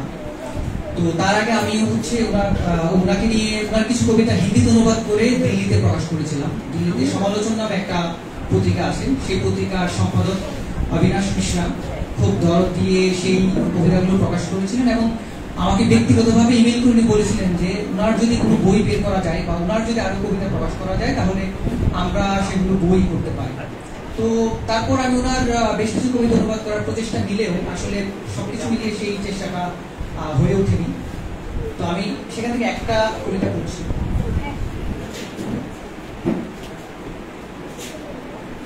কবিতাটার বাংলাটা আমি একটু পড়ি আগে, তারপর হিন্দিটা পড়ব। কিছু কিছু পাখির ডাক ঘোলা পানির মতো, রাস্তা ধূসর করে। হিন্দি অনুবাদটা করছি। कुछ चिड़ियों की पुकार धुंधले पानी की तरह रास्ते धूसर कर देती है। নুরুল হক ভাইকে নিয়ে আসলে স্মৃতিচারণ করার আগে আমি আসলে একটা শের বলতে চাই। কয়েকদিন ধরে আসলে শেরটা আমার মাথায় ঘুরতেছে। সেটা হচ্ছে বশির বদর নামে একজন বিখ্যাত উর্দু কবি। শেরটার দুইটা লাইনের সঙ্গে আসলে ওনার স্মৃতিচারণ কিংবা ওনার কবিতার সম্পর্কটা আসলে অনেক বেশি প্রাসঙ্গিক। শেরটা হলো परखना मत परखने से कोई अपना नहीं रहता, परखना मत परखने से कोई अपना नहीं रहता, बहुत देर तक आईने में किसी की चेहरा नहीं रहता। বাংলাটা হলো হচ্ছে পরখ করো না, পরখ করলে কেউ নিজের হয়ে যায় না, দীর্ঘক্ষণ কারোর মুখছবি কোনো আয়নাতেও থাকে না। দ্বিতীয় লাইনটা খুব বেশি প্রাসঙ্গিক। बड़े लोगों से मिलने से पहले फासले ये रख, बड़े लोगों से मिलने से पहले फासले ये रख, समुंदर से मिलने के बाद दरिया दरिया नहीं रहता। সেটা বাংলাটা হচ্ছে যে বড় লোকজনের সঙ্গে দেখা করার আগে এই সিদ্ধান্ত রেখো যে নদী যখন সমুদ্রের সঙ্গে দেখা করে সাক্ষাৎ করে তখন আর নদী থাকে না। তো নুরুল হক ভাইয়ের সঙ্গে মানে আমার এখন নুরুল হক ভাই নাই, বেশি নাই। নুরুল হক ভাইয়ের সঙ্গে আমার যে দীর্ঘ 10 বছরের একটা অভিজ্ঞতা ছিল, তার সঙ্গে আমার যেই দীর্ঘক্ষণের আড্ডা ছিল, একান্ত সঙ্গ যাপন ছিল, সেইগুলো যখন আমি এখন উপলব্ধি করি তখন আমার কাছে এইটাই উপলব্ধি হয় যে আসলে নদী আসলে সমুদ্রের কাছে গেলে আসলে আর নদী থাকে না। তো নুরুল হক ভাই আসলে সমুদ্রই ছিলেন, মানে শুধু আমার জন্য না, তার যে কাব্যচিন্তা, তার যে পাঠ পঠন, তার যে বিশ্ব সাহিত্য নিয়ে ভাবনা, তার যে জীবন দর্শন, এই সবকিছু যদি বিবেচনা করি তাহলে নুরুল হক ভাই সেরকম কিছু ছিল। আর এই যে শেরটা, প্রথম শেরটা যেটা বললাম, যেখানে বলা আছে যে কোনো আয়নায় দীর্ঘক্ষণ কারো প্রতিচ্ছবি থাকে না, এই যে জগতের এই যে ঘনস্থির ব্যাপারটা, এই বিষয়টা আসলে তার কবিতার মধ্যে অনেক বেশি করে ধরা পড়ছে। তো আমি হচ্ছে যে একটা স্মৃতি বলি, ওনার সঙ্গে আমার প্রথম যোগাযোগের স্মৃতিটা বলি, খুব ইন্টারেস্টিং। সেটা হলো আমি তখন শাহবাগে থাকি, একটা বাংলা সংগঠনের সঙ্গে যুক্ত, বিশ্ববিদ্যালয়ে ক্লাস করি, আর এখানে শাহবাগে ঘোরাঘুরি করি, আমার পার্টি অফিস আর হচ্ছে যে কবিতা কমিউনিকেশন। তা আমার সঙ্গে আরেকটা ছেলে ছিলেন, আমি নামটা উল্লেখ করি, সালমান তারেক শাকিল, যে এখন বাংলা ট্রিবিউনের সিনিয়র সাংবাদিক। তো শাকিল আর আমাদের দুজনের একটা আসলে বাউন্ডারি জীবনযাপন ছিল, পুরোপুরি বাউন্ডারি জীবনযাপন বলবো না, যে আমরা আসলে আগ্রা ঘুরতাম, কবিতা লিখতাম। শাকিল একদিন পড়াশি থেকে আমার বললো যে হাতে টাকা নাই, কিছু টাকা দরকার, ওই থেকে ম্যানেজ করবো। তখন নুরুল হক ভাইকে ফোন করলেন। নুরুল হক ভাইকে ফোন করার পর নুরুল হক ভাই বললেন যে আমি টিএসসিতে আছি, তুমি আসো। টিএসসিতে আসার পর শাকিল নুরুল হক ভাইকে বললেন আমাদের 200 টাকা দেন, আমার দরকার। নুরুল হক ভাই তাকে পূর্ব দিকে চিনতেন, তাকে 200 টাকা দিলেন। শাকিল 200 টাকা নিয়ে বললেন এই যে আপনারা দুই কবি মিলে বসে আড্ডা দেন, আমার কাজ আছে। এই কথা বলে শাকিল আসলে চলে গেলেন। ওই নুরুল হক ভাইয়ের সঙ্গে আমার প্রথম সাক্ষাৎ। তারপরে আরো কয়েকবার এরকম করে সাক্ষাৎ হয় শাহবাগে। নুরুল হক ভাইয়ের সঙ্গে মিশে যাওয়ার কারণটা হলো যে ওই ওনার সঙ্গে সাক্ষাতের পর আমি যে জিনিসটা সবচেয়ে বেশি রিলেট করতে পারলাম, তার এই যে শিশুর মতো সারল্য এবং তার এই যে সৎ অনেস্টি, এটা আমাকে অনেক বেশি মুগ্ধ করল। এবং আমি দেখলাম তার এই সরল জীবনযাপন, তার এই জীবন দর্শন, এই জিনিসটা তার কবিতার সঙ্গে একাকার। আমাকে প্রথমে শাহবাগ পাবলিক লাইব্রেরিতে উনি বেশ তার ছোট ছোট কয়েকটা কবিতা পড়েছেন। সেই কবিতা করে আমি আসলে অনেকটা মুগ্ধ হয়ে যাই। মুগ্ধ হয়ে যাই এই কারণে যে মাত্র 22-21 বছর বা 23-24 বছর বয়সে আমার যেই কাব্য চিন্তা, আমার যেই কাব্যকে বোঝার ভাবনা, সেই ভাবনা থেকে আসলে টোটালি একটা ডিফারেন্ট একটা আবহ ছিল তার কবিতায়। তখন আমার কাছে মনে হলো যে আমি এই বিষয়টা সার্চ করি, আমি হয়তো এই জিনিসটার জন্য সিক করতেছি। তারপর থেকে আমি নুরুল ভাইয়ের সঙ্গে আমার দীর্ঘদিনের যোগাযোগ, কারণ প্রায় সন্ধ্যায় তার সঙ্গে আমার কবিতা নিয়ে আড্ডা হয়, প্রায় সন্ধ্যায় প্রায় তার কাছে যাওয়া হয়, সে আমাকে কবিতা তার শোনান। কিন্তু পাশাপাশি হচ্ছে যে আরেকটা যে ব্যাপার, যে জিনিসটা ছিল সেটা হলো যে উনি বেশ কিছু বিষয়ে সাজেস্ট করতেন, মানে হয়তো কোনো বই, তার কোনো ভালো লাগার কবিতা, এই যে একটা কবির সঙ্গে পরিচয় হওয়ার পর তার যে পাঠ চিন্তার মধ্যে দিয়েও তার সঙ্গে মিশে যাওয়া, এই জিনিসটা আসলে ওনার মধ্যে ছিল। আমি ওনার একটা কবিতা পাঠ করি, কবিতাটা পাঠ করলে হয়তো একটু প্রাসঙ্গিক হবে। কবিতাটার নাম মনে নেই, আমি কবিতাটা পড়তেছি। কবে যেন গিয়েছিলাম বিবর্ণ গাছতলায়, একা এক আগত বাঘ ভঙ্গির মতো হেরেছিল তার ভূমি। জনম ঠেস দিয়ে দাঁড়িয়েছিলাম সেখানে নীরবতার পাশে। তো আমার কাছে মনে হয়েছে আসলে নুরুল হক ভাই জনম ঠেস দিয়ে নীরবতার পাশে দাঁড়াতে চাইছিলেন তার কবিতায়, তার জীবনে। এবং উনি তার মধ্যে যে নীরবতা ছিল, যে সাইলেন্স ছিল, সেই জিনিসটাই আসলে উনি অন্য কারোর মধ্যে ফুটে দেওয়ার চেষ্টা করেন। এবং এই নীরবতাই ছিল তার আসলে কবিতার ভাষা। নীরবতাটা কি তিনি আসলে কবিতার চোখে দিয়েছেন। আমি এখানে আরেকটা বিষয় একটু সংযোজন করি, এটা না করলে নয়। কবি আলোচক সরল মুস্তফা বলছিলেন 3 জনের নাম উল্লেখ করেছিলেন নুরুল হকের কবিতা বিষয়ক আবিষ্কার করার জন্য। তো আমি আরেকজনকে যুক্ত করেছি জাভেদ হোসেন। জাভেদ হোসেন আসলে অন্যান্যদের পাশে জাভেদ হোসেন এই শহরে কবি নুরুল হককে চিনতে পেরেছেন। কারণ আমি প্রথম যখন জাভেদ ভাইকে তার কিছু কবিতা পাঠ করাই, জাভেদ ভাই এত বেশি অভিভূত হয়েছিলেন এবং সেই পাঠ করার ভিডিওটা আমি যখন কবিকে দেখাই, কবি আসলে এত বেশি অভিভূত হয়েছেন যে জাভেদ ভাইয়ের সঙ্গে আমি সাক্ষাৎ করি। এবং আমাকে একটা কথা বলছিলেন, জাভেদ ভাই সেখানে 2 থেকে 3টা কবিতা পাঠ করছিলেন। আমাকে জাভেদ ভাই নুরুল ভাই যেটা বলছিলেন যে আসলে তোমরা কি আমার এই কবিতাটা বুঝতে পারোনি, জাভেদ ঠিক বুঝতে পারছেন। তো জাভেদ হোসেনও ছিলেন নুরুল হককে আবিষ্কার করার পেছনে। আর ওনার সৎ জীবনযাপন নিয়ে আসলে আমার তেমন কিছু বলার নাই, আপনারা সবাই অনেক কিছু জানেন। তো একটা গল্প আমি বলে আমার আসলে আলোচনাটা শেষ করবো। মানে উনি আসলে কতটা সরল, কতটা সৎ ছিলেন।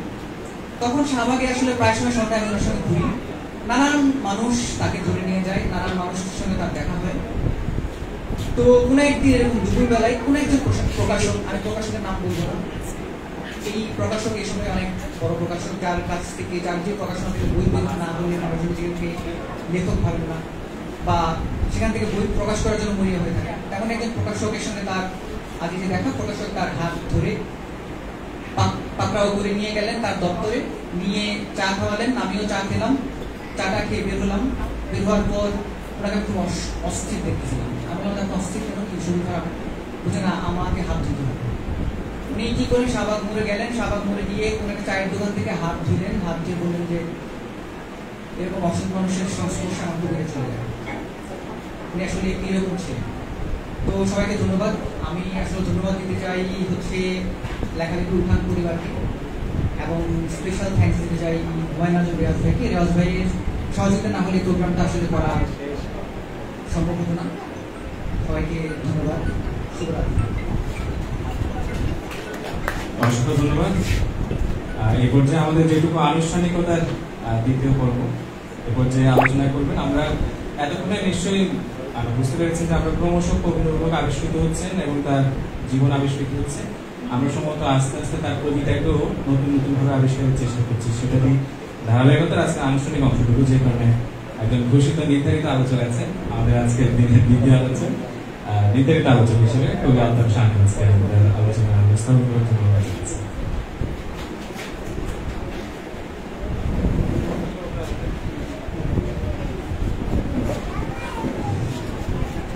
আমি ভালো বক্তা নই, আর সবাইকে শুভেচ্ছা। আর প্রথমে আমার দিক দিয়ে আমি একটু দুঃখ প্রকাশ করি যে আমার আসতে একটু দেরি হয়েছে। আসলে নুরুল হক, আজকে নুরুল হকের, কবি নুরুল হকের স্মরণ সভায়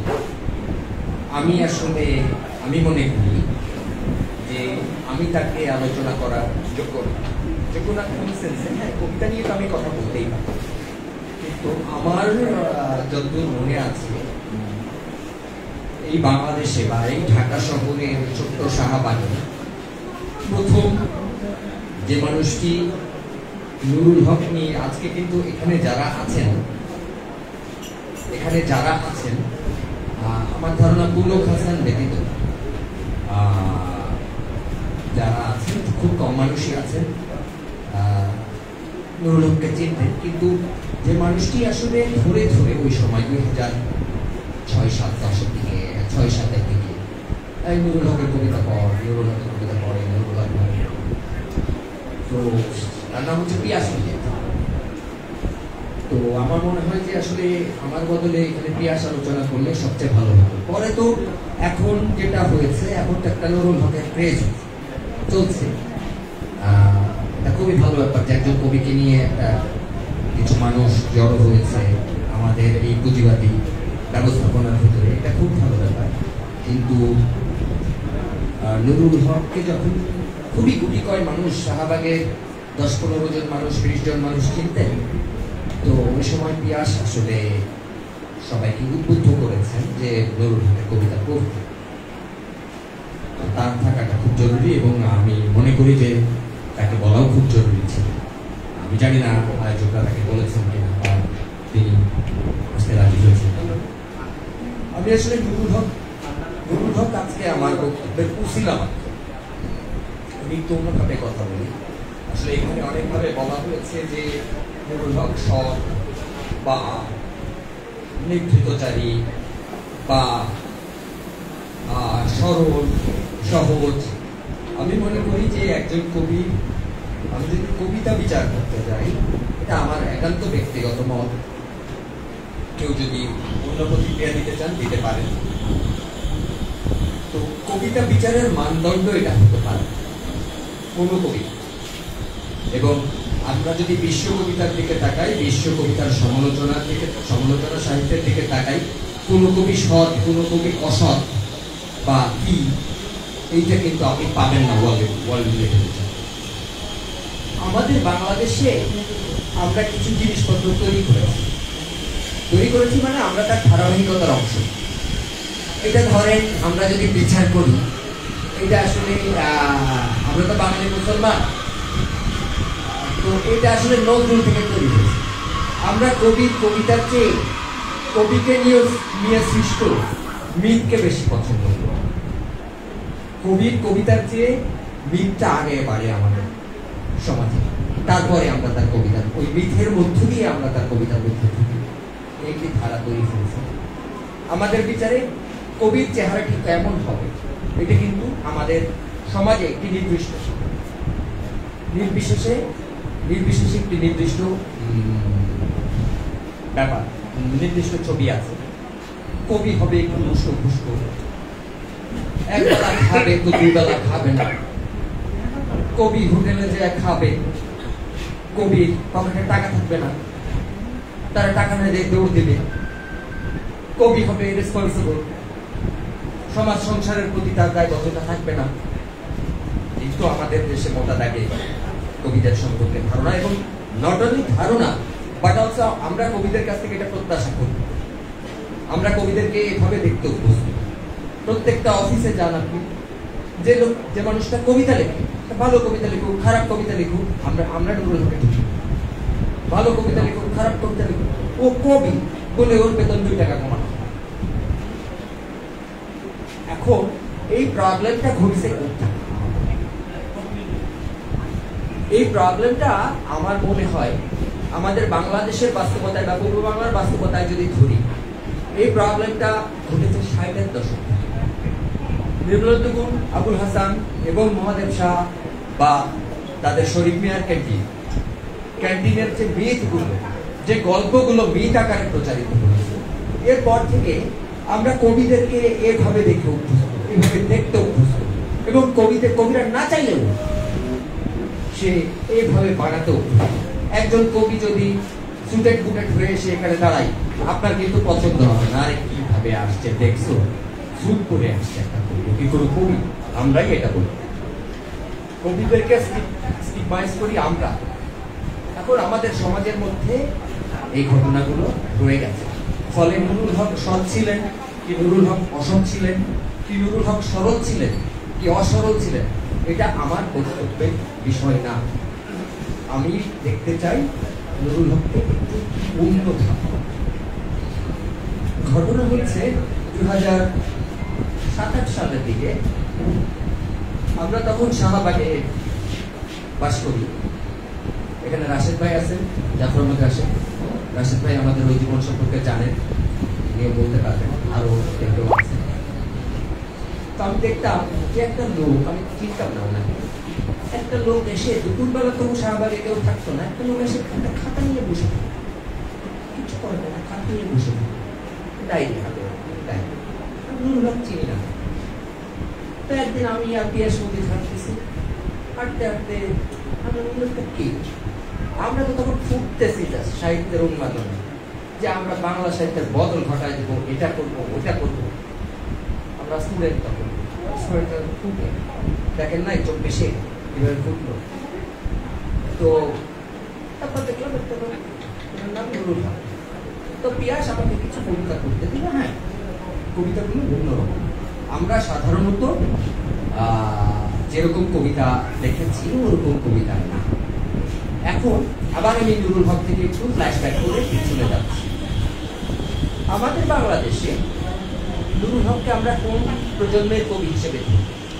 কারণ আমরা সংঘর্ষের একটা কথা আছে যে 30-এর পর থেকে, 30 দশকের পর থেকে আমরা যখন আসলে বাংলা কবিতার বদল ঘটাতে পারলাম না, তখন আমরা 40-এর দশক, 50-এর দশক, 60-এর দশক, এভাবে দশকুয়ারি হিসাব শুরু করলাম। তো সেই দশকুয়ারি হিসেবে নুরুল হক 60 দশকের। এখন 60 দশকে প্রবল জাতীয়তাবাদী প্রতাপের ফলে কবিতারও জাতীয়তাবাদীকরণ হচ্ছে।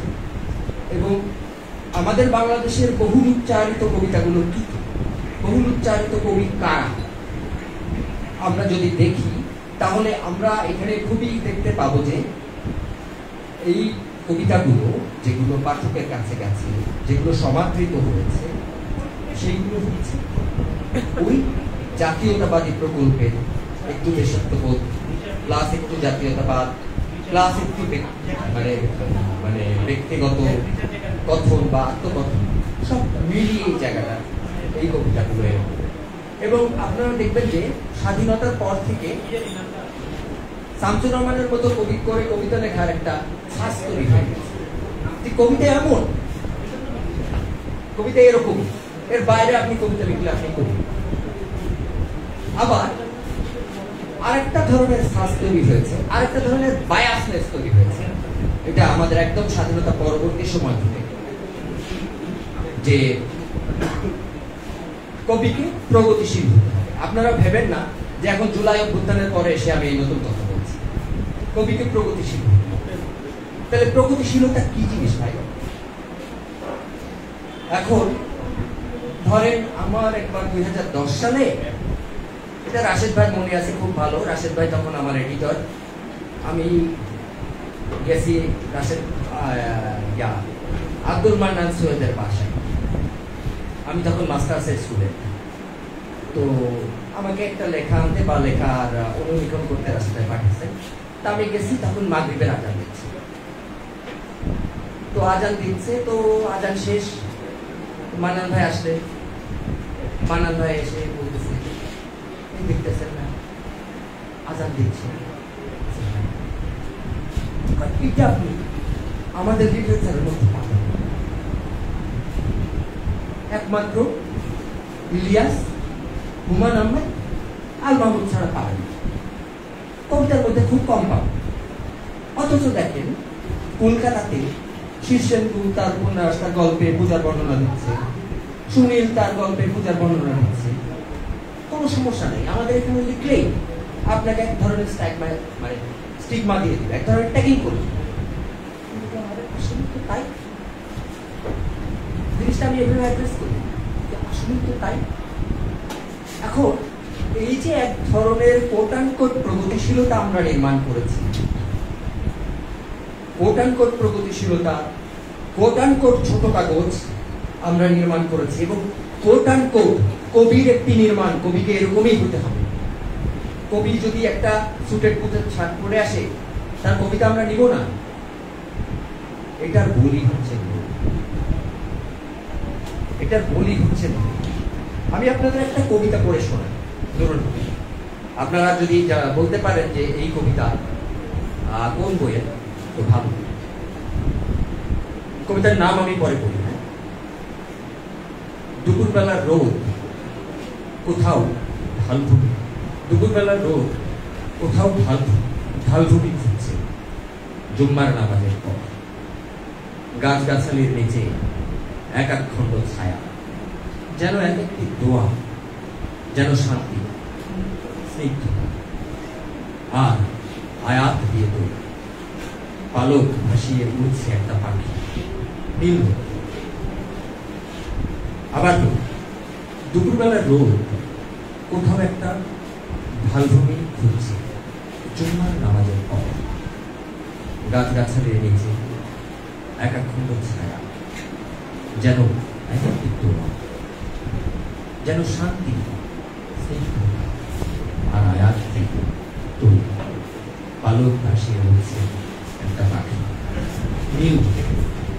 এখন আমরা যদি প্রশ্ন করি এই কবিতার মধ্যে কি আছে, এই কবিতার মধ্যে কিচ্ছু নাই, এই কবিতার মধ্যে কিচ্ছু নাই। এমন বিরাট কোনো বোধের কথা নাই, জীবনানন্দ যেরকম বলেছিলেন, কেউ যাহা জানে নাই কোনো এক বাণী আমি বলে আনি, এই জিনিস নাই। আপনারা বলবেন যে এটা খুব সারল্য, এটা সরলতা কি আছে? আপনারা যে বললেন কিছুক্ষণ আগে যে খুব সরল সহজ জীবন দর্শন, এর ভিতরে কি জীবন দর্শন আছে? কি এমন জীবন দর্শন আছে? কোন জীবন দর্শনের ভিতরে এর ভিতরে কোনো সরলতাও নাই, এর ভিতরে কোনো সততাও নাই। কারণ সততা অসততা কবিতা মেটার করে, কবিতা দিয়ে মেটার করে। এর ভিতরে যেটা আছে আমার বিচার, সেটা হচ্ছে আমি যে সোসাইটিতে বাস করি, আমি যেভাবে বাস করি, আমি যেভাবে আমার মায়ের সাথে কথা বলি, আমি যেভাবে আমার মেয়ের সাথে কথা বলি, আমি যেভাবে থাকি, তার প্রতিফলন আছে। আর তার প্রতিফলন আছে বলে এই কবিতার মধ্যে অনুভব আছে। তো আমার কাছে মনে হয় যে নুরুল হক কতটা সরল কবি, ব্যক্তি জীবনে কতটা সৎ অসৎ, কতটা সহজ, কতটা দরদি। মানুষ হিসেবেই তো আমাদেরকে দরদি হতে হবে, কবি হিসেবে আলাদা করে দরদি হওয়ার দরকার নাই। মূলত আমার কাছে মনে হয় যে যেটা করতে চেয়েছেন উনি কতটা পেরেছেন কতটা পারেননি সেটা পরের আমরা সেই আলোচনায় যাব। উনি আসলে কবিতার ভেতরে অনুভবকে জারিত করতে চেয়েছেন, এবং একজন কবির কাজ হওয়া উচিত অনুভবকে জারিত করা এবং পাঠকের সাথে কানেক্ট করতে চাওয়া। কিভাবে? কোন উপাদান দিয়ে? শুধু শব্দের পর শব্দ সাজিয়ে কানেক্ট করা তো যায় না। যে সমাজের মধ্যে আপনি আছেন, যে বাস্তবতার মধ্যে আপনি আছেন, সেই বাস্তবতাকে, সেই বাস্তবতার রিফ্লেকশন থাকা উচিত। সেটা মানে বাংলাদেশি জাতীয়তাবাদ, না বাঙালি জাতীয়তাবাদ, না ইসলামী জাতীয়তাবাদ, না কি, এই জায়গায় যাওয়া উচিত। কিন্তু স্বাধীনতার পর থেকে আমরা আমাদের বাংলা কবিতা তো বটেই, আমাদের টোটাল সাহিত্যে এই ব্যবস্থাপনা করে এসেছে, যার বলি হচ্ছে যে নুরুল হক বা আরো কিছু মানুষের কথা। আমার কথা হচ্ছে যে নুরুল হককে আজকে আবিষ্কার করা হচ্ছে, আবিষ্কার করার কথা নেই। নুরুল হক শক্তিমান, তাকে সৎ কবি অসৎ কবি এইভাবে বা নির্জনতার কবি এইভাবে বলারও দরকার নেই। আরেকটা কবিতা পড়ি, কবিতার নাম আগের কবিতাটার নাম কালেমায়ে জুম্মাবাদ। এখন এই কালেমায়ে জুম্মাবাদ এটা আপনাদের চৌকায় গেছে। আপনারা নুরুল হককে এইভাবে পোর্ট্রে করেন না। এইভাবে পোর্ট্রে করলে তো নুরুল হক প্রতিক্রিয়াশীল কবি। আমি বলতে চাই যে তাহলে তো জিনিসটা আমাদের ভিতরে, আমাদের সোসাইটির মধ্যে যে সংস্কার আছে, সেই সংস্কারের যে এলিমেন্টগুলো আছে সেগুলো নিয়েই নুরুল হক ছিল। নুরুল হকের কবিতার মধ্যে এক ধরনের সমন্বয় ধর্মিতা আছে। আমি এতক্ষণ ধরে যেটা বলতে চেয়েছি, এক ধরনের সমন্বয় ধর্মিতা আছে, যেটা আমার বাংলাদেশের মূল বিষয়। আর কি আছে নুরুল হকের ক্ষেত্রে? সরোজ ভাই যদি এখানে থাকেন, সরোজ ভাই বলছিলেন যে উনি তো নেত্রকোনার সন্তান। এখন নেত্রকোনার সন্তানদের একটা বড় সুবিধা কি, তারা আসলে ময়মনসিংহ গীতিকা পড়ে বড় হয়েছে, বা ময়মনসিংহ গীতিকা না পড়লেও ময়মনসিংহ অঞ্চলের এত বেশি গল্প আছে, ছোট ছোট গল্প, শ্লোক, এগুলো তারা এমনি ইনহারেন্ট পায়। ওনার কবিতার ভিতরে যেটা আছে, সবাই বলেন বিশ্ব, ওনার কবিতার ভিতরে গল্প আছে, গল্পের টুকরো আছে। গল্প বলবো না, আখ্যান বলবো না, গল্পের টুকরো আছে। এখন যে কারণে এই কবিতাগুলা মানুষের কাছে যায়, মানুষ দেখে, বা এখন উনি আদৃত করছেন। আমার ধারণা উনি আরো অনেক বেশি আদৃত হবে যদি তাকে, আসলে আমরা তাকে, এই দেশে আরেকটা ব্যাপারও আছে, উনি ছোট কাগজের কবি মানে উনি মহৎ, উনি বড় কাগজের কবি মানে উনি শেষ হয়ে গেছেন, ওনাকে অমুক কাগজ নিয়ে নিয়েছে মানে আগে তো উনি ভালো লিখতেন। এই এই এই এই ব্যাপারগুলো আমরা তৈরি করেছি, আমরা তৈরি করি নাই, আমরা এর ধারাবাহিকতা। তো আরেকটা কবিতা পড়িও না, একটি শালিক আরেকটি শালিকের পাশে গা জড়াজড়ি করে দাঁড়ালো এমন ভাবে যেন মাঝখানের জায়গাটা ভরাট করে রেখেছি একটি চিরকালীন যুগল শব্দ কাছে। দেখেন আপনি কি সুন্দর অনুভূতি, মানে এটা কোনো কিছু দরকার নাই, কোনো অতিরিক্ত অর্থ দরকার নাই, কিচ্ছু দরকার নাই। রবীন্দ্রনাথের কবিতা পড়তে পড়তে আমি যখন আবার পড়ছিলাম, আবার আসলে এখানে আবার তুলনা দিলে খারাপ হয়ে যাবে, এখন তো আবার ইন্ডিয়াকে ঘৃণা করার একটা সময় তৈরি হয়েছে। প্রসূন বন্দ্যোপাধ্যায়ের কথা মনে পড়ছে, নির্মল হলদারের কথা মনে পড়ছে, এত নীরব, এত শান্ত। তো কোনো ভিড়ভাট্টায় না যাওয়া, আমি আবার সেটা বলতেছি না, ভিড়ভাট্টায় না যাওয়াকে আমি মহিমান্বিত করছি, এটা ওনার একটা বৈশিষ্ট্য, এটাকে মহিমান্বিত করার কিছু না। ওনার যে কবিতাগুলো করেন, আমরা যদি বলি উনি মুক্তিযোদ্ধা, ওনার মুক্তিযুদ্ধের যে কবিতাটা আছে, মানে একটা বই করেছেন, এই বইটা বের হয়েছে 2012-তে। এই বইটার নাম হচ্ছে মুক্তিযুদ্ধের অসমাপ্ত গল্প ও অন্যান্য কবিতা। তো মুক্তিযুদ্ধের অসমাপ্ত গল্প এটা অনেক বড়, এবং এইখানে উনি মুক্তিযুদ্ধকে কিভাবে দেখছেন দেখার জায়গাটা ইন্টারেস্টিং। আমি একটু পড়ি তারপরে বলি। সেদিনও গেছে যেদিন একদিকে মৃত্যু অন্যদিকে ভয়, মাঝখানে জীবন শুধু কাঁপছে। সেদিনের নাম ছিল ৭১, রাত্রিটা ছিল ২৬শে মার্চ, আর আমি ছিলাম নববিবাহ। যখন রাত্রিবেলায় শুনলাম বুটের আওয়াজ, সেই মফস্বল শহরে, ঢাকা থেকে আধা দিনের দূরে উদ্বিগ্ন শহরে গুলির আওয়াজ, তখন সারা শহর ফাঁকা হয়ে গেছে। পিঁপড়ের মতো দলে দলে সবাই চলে গেছে কোথাও। বাতাসে দাউ দাউ করছে শুধু একটি ফিসফাস, খন্ড খন্ড তাল পড়ে আছে মানুষের মতো এখানে ওখানে ফাঁকায়। তার মানে একটু আগেও যারা এ জগতে ছিল রাস্তাঘাটের মানুষ, কেনাকাটার মানুষ, দরাদরের মানুষ, এখন তারা পাড়ি দিয়েছে পরলোকে, সারিবদ্ধ পাড়ি দিয়েছে সেও, যে হঠাৎ করে এসেছিল ঢাকায় ঘুরতে, যার জন্য মাটির কুড়ে ঘরে চাটাই বিছিয়ে বসে আছে বউ, দরজা খুলে সেও গেছে এই পুরোটা আমি পড়লাম না। আপনারা দেখেন মুক্তিযুদ্ধের কবিতা, আমাদের যে মুক্তিযুদ্ধের কবিতাগুলোর সঙ্গে আমরা পরিচিত, এই মুক্তিযুদ্ধের কবিতা সেরকম, এর ভিতরে আছে কিচ্ছু নেই, এর ভিতরে আছে একটি গল্প। উনি ওনার ওই সময়, আমি ধারণা করি, আমার সাথে কথা হয়, ওই সময় স্মৃতিকে জাস্ট কবিতার আকারে সাজাই দিচ্ছে। আর এর ভেতরে কোনো নেতা নেই, সকিনা বিবির কান্না নেই, হরিদাসীর ক্রন্দনও নেই, এর ভিতরে আছে অবিমিশ্র মানুষ। তো মুক্তিযুদ্ধকে এই জায়গা থেকে, এই যে বায়োনারের বাইরে থেকে আমরা সবসময় কি করছি মুক্তিযুদ্ধের কবিতা লিখতে গেলে? একজন মুসলমান আনছি তো একজন সংখ্যালঘু আনছি, আমরা এটি ইচ্ছা করে করি নাই, কারণ এটা আমাদের মস্তিষ্কের ভেতরে আছে যে আমি যদি আজকে একজন সকিনা বিবিকে আনি, আমাকে হরিদাসীকে আনতে হবে। এটা আমাদের মস্তিষ্কের ভিতরে, আমরা বড় হইতে হইতে এটা আমাদের মস্তিষ্কের ভিতরে ঢুকে গেছে। এই বায়োনারি, ওনার ভিতরে এই বায়োনারিটা ছিল বা কম ছিল। আমার মনে হয় উনি যেহেতু কোনো বায়োনারিতেই ছিলেন না, আমি ওনার কবিতা পড়ে আবারও মোটামুটি নিশ্চিত উনি যেহেতু কোনো বায়োনারিতেই ছিলেন না। অনেকে একটা দল পাকানোর চেষ্টা হয়েছে, তো সে চেষ্টা খুব কাজে দেয় না, কারণ উনি তো দলের লোক ছিলেন, ফলে উনি আলোচিত হন নাই। নিরালোচিত থেকে গেছে। এখন অজিতের মতো যদি কোনো লোকজন এসে চেষ্টা করছে, এটা ভালো।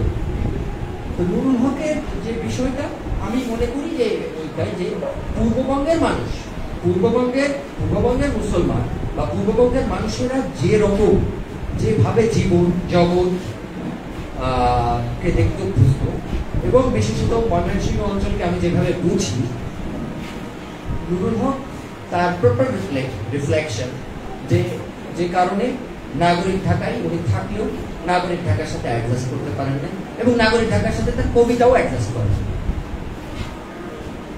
যে কারণে তার মৃত্যুর পর হাহাকার তৈরি হয়েছে। এখন একজন কবির মৃত্যুর পর হাহাকার তৈরি হলে কবি কি আসে দেয়? কি আসে দেয়? আমরা একটা সভা করলাম, আজকে নুরুল হককে নিয়ে আমরা অনেক কথা বললাম, আমরা মনে করলাম যে আমরা বিরাট একটা মহৎ কর্ম সম্পাদন করে ফেলেছি, কিচ্ছু আসে দেয় না। কারণ উনি তো হাহাকার নিয়ে মারা গেছে, কারণ উনি এটা কাউকে, আমার ধারণা এটা উনি এটা কাউকে বলতেই পারেন নাই, বাঙালির লোক। উনি শাহবাগ থেকে মালোপাড়ায় বারবার বলতেছেন এই দেশটা আমি চাই না, এমন দেশটা আমি চাই না। আমাদের স্বাধীনতার আকাঙ্ক্ষা কি ছিল? আমরা প্রগতিশীল হবো আর প্রতিক্রিয়াশীল হবো, নট দ্যাট। ওনার কবিতা আপনি পড়ে দেখেন, ওনার কবিতার ভিতরে প্রতিক্রিয়াশীলতাও নাই, প্রগতিশীলতাও, তথাকথিত প্রতিক্রিয়াশীলতাও নাই, তথাকথিত প্রগতিশীলতাও। এই জায়গাতে আমাদের একটু আসলে নুরুল হককে মানে কোনো দর্শন আগে থেকে মাথায় না নিয়ে আবার রিভিজিট করা উচিত আমার মনে হয়। তাহলেই আসলে নুরুল হকের কবিতা আমরা বুঝতে পারি। আমি হয়তো একটু উত্তেজিতভাবে বলে ফেলেছি, বেয়াদবি বলে মাফ করবেন। ধন্যবাদ।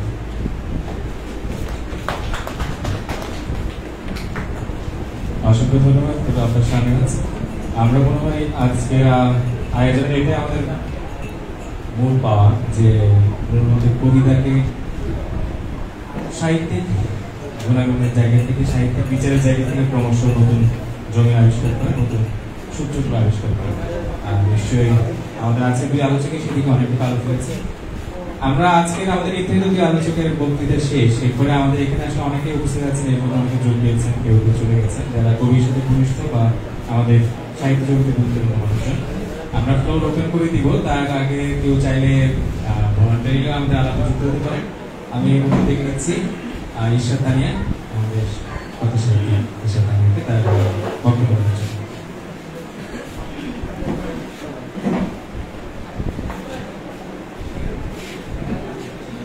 আসলে কোনো কথা বলার জন্য তো এখানে আসিনি, আলোচনা শুনতে এসেছিলাম। ওনার কথা দেশ ধরে মনে হলো যে কিছু কথা বলা যায়, সেটাই বলতে এসেছি। আমি কবি নুরুল হককে চিনতাম না, জানতাম না। 2020 সালে সম্ভবত ওনার কবিতা সংগ্রহ লেখা চৈতন্য থেকে, ওই বছরে চৈতন্য থেকে আমি নারী কথা সাহিত্যিকদের নিয়ে একটি আমার একটি সাক্ষাৎকার সংকলন প্রকাশিত হয়। তো স্টলের সামনে আমি দাঁড়িয়েছিলাম, কোনো কাজ করার ছিল না, বই দেখছিলাম। দেখতে দেখতে হঠাৎ দেখলাম নুরুল হক কবিতা সংগ্রহ। তো দেখে আমার মনে হলো যাচ্ছে পাতা উল্টাই দেখি কেমন হয়। বইটা পাতা উল্টালাম, অবাক বিস্ময়ে আমি কবিতাগুলো করলাম যে এত সহজ ভাষায় এত গভীর জীবন দর্শন, এই জিনিসটা আমাকে খুব আকৃষ্ট করে। এবং সেটা করে আমি বইটা কিনলাম, বাসায় চলে গেলাম, মুগ্ধ পাঠ আমার। আমি কবিকে আসলে চিনতেও চাইনি, জানতেও চাইনি, মনে হচ্ছে কবিতা করছি আর আমি কি জানতে চাইছি। খুব সম্ভবত 2021 সালে খুব সম্ভবত উনি চলে যান আমাদের ছেড়ে। তখন একটা অসম্ভব কষ্ট পাই আমি। আমার মনে হয় যে আচ্ছা, আমি যে ওনার কবিতা এত ভালোবাসি, এত পছন্দ করি, এটা তো উনি জানেন না, এটা আমি জানালাম না, এটা কি আমার ঠিক হলো? আমি তার খোঁজ নিতে পারতাম, উনি কে বা ওনার সম্পর্কে আমি কিছুই জানি না। আসলে আমি এই কথাটা দিয়ে তখন আমি তাৎক্ষণিকভাবে একটা ফেসবুকে একটা পোস্ট দিই, এবং আমি প্রচন্ড আসলে আমার খারাপ লাগছিল তখন। তো তারপর সেটা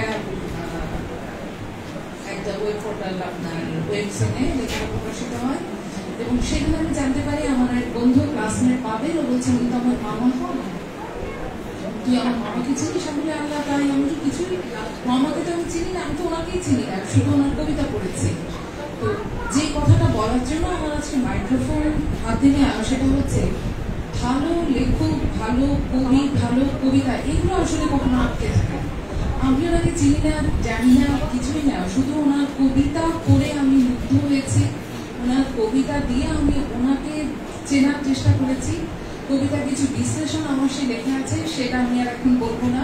আমি শুধু এটাই বলতে চাই যে আসলে ভালো কবিতার জায়গা আছে, এটা মানুষ পড়বে, এইটুকু বলার জন্য, মানে আমি তার প্রমাণ।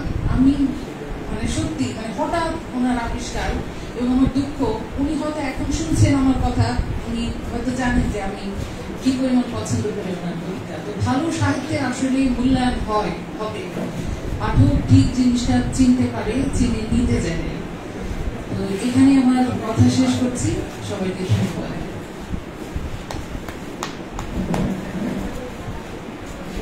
অসংখ্য ধন্যবাদ। আর কেউ চাইলে ফ্লোরতে কথা বলেন, অথবা আমরা জাভেদ ভাইয়ের আলাপ দিয়ে আমরা মূলত আজকে আসরটা শেষ করব। ফ্লোর ওপেন, আর নাহলে আমরা জাভেদ ভাইকে ডাকছি।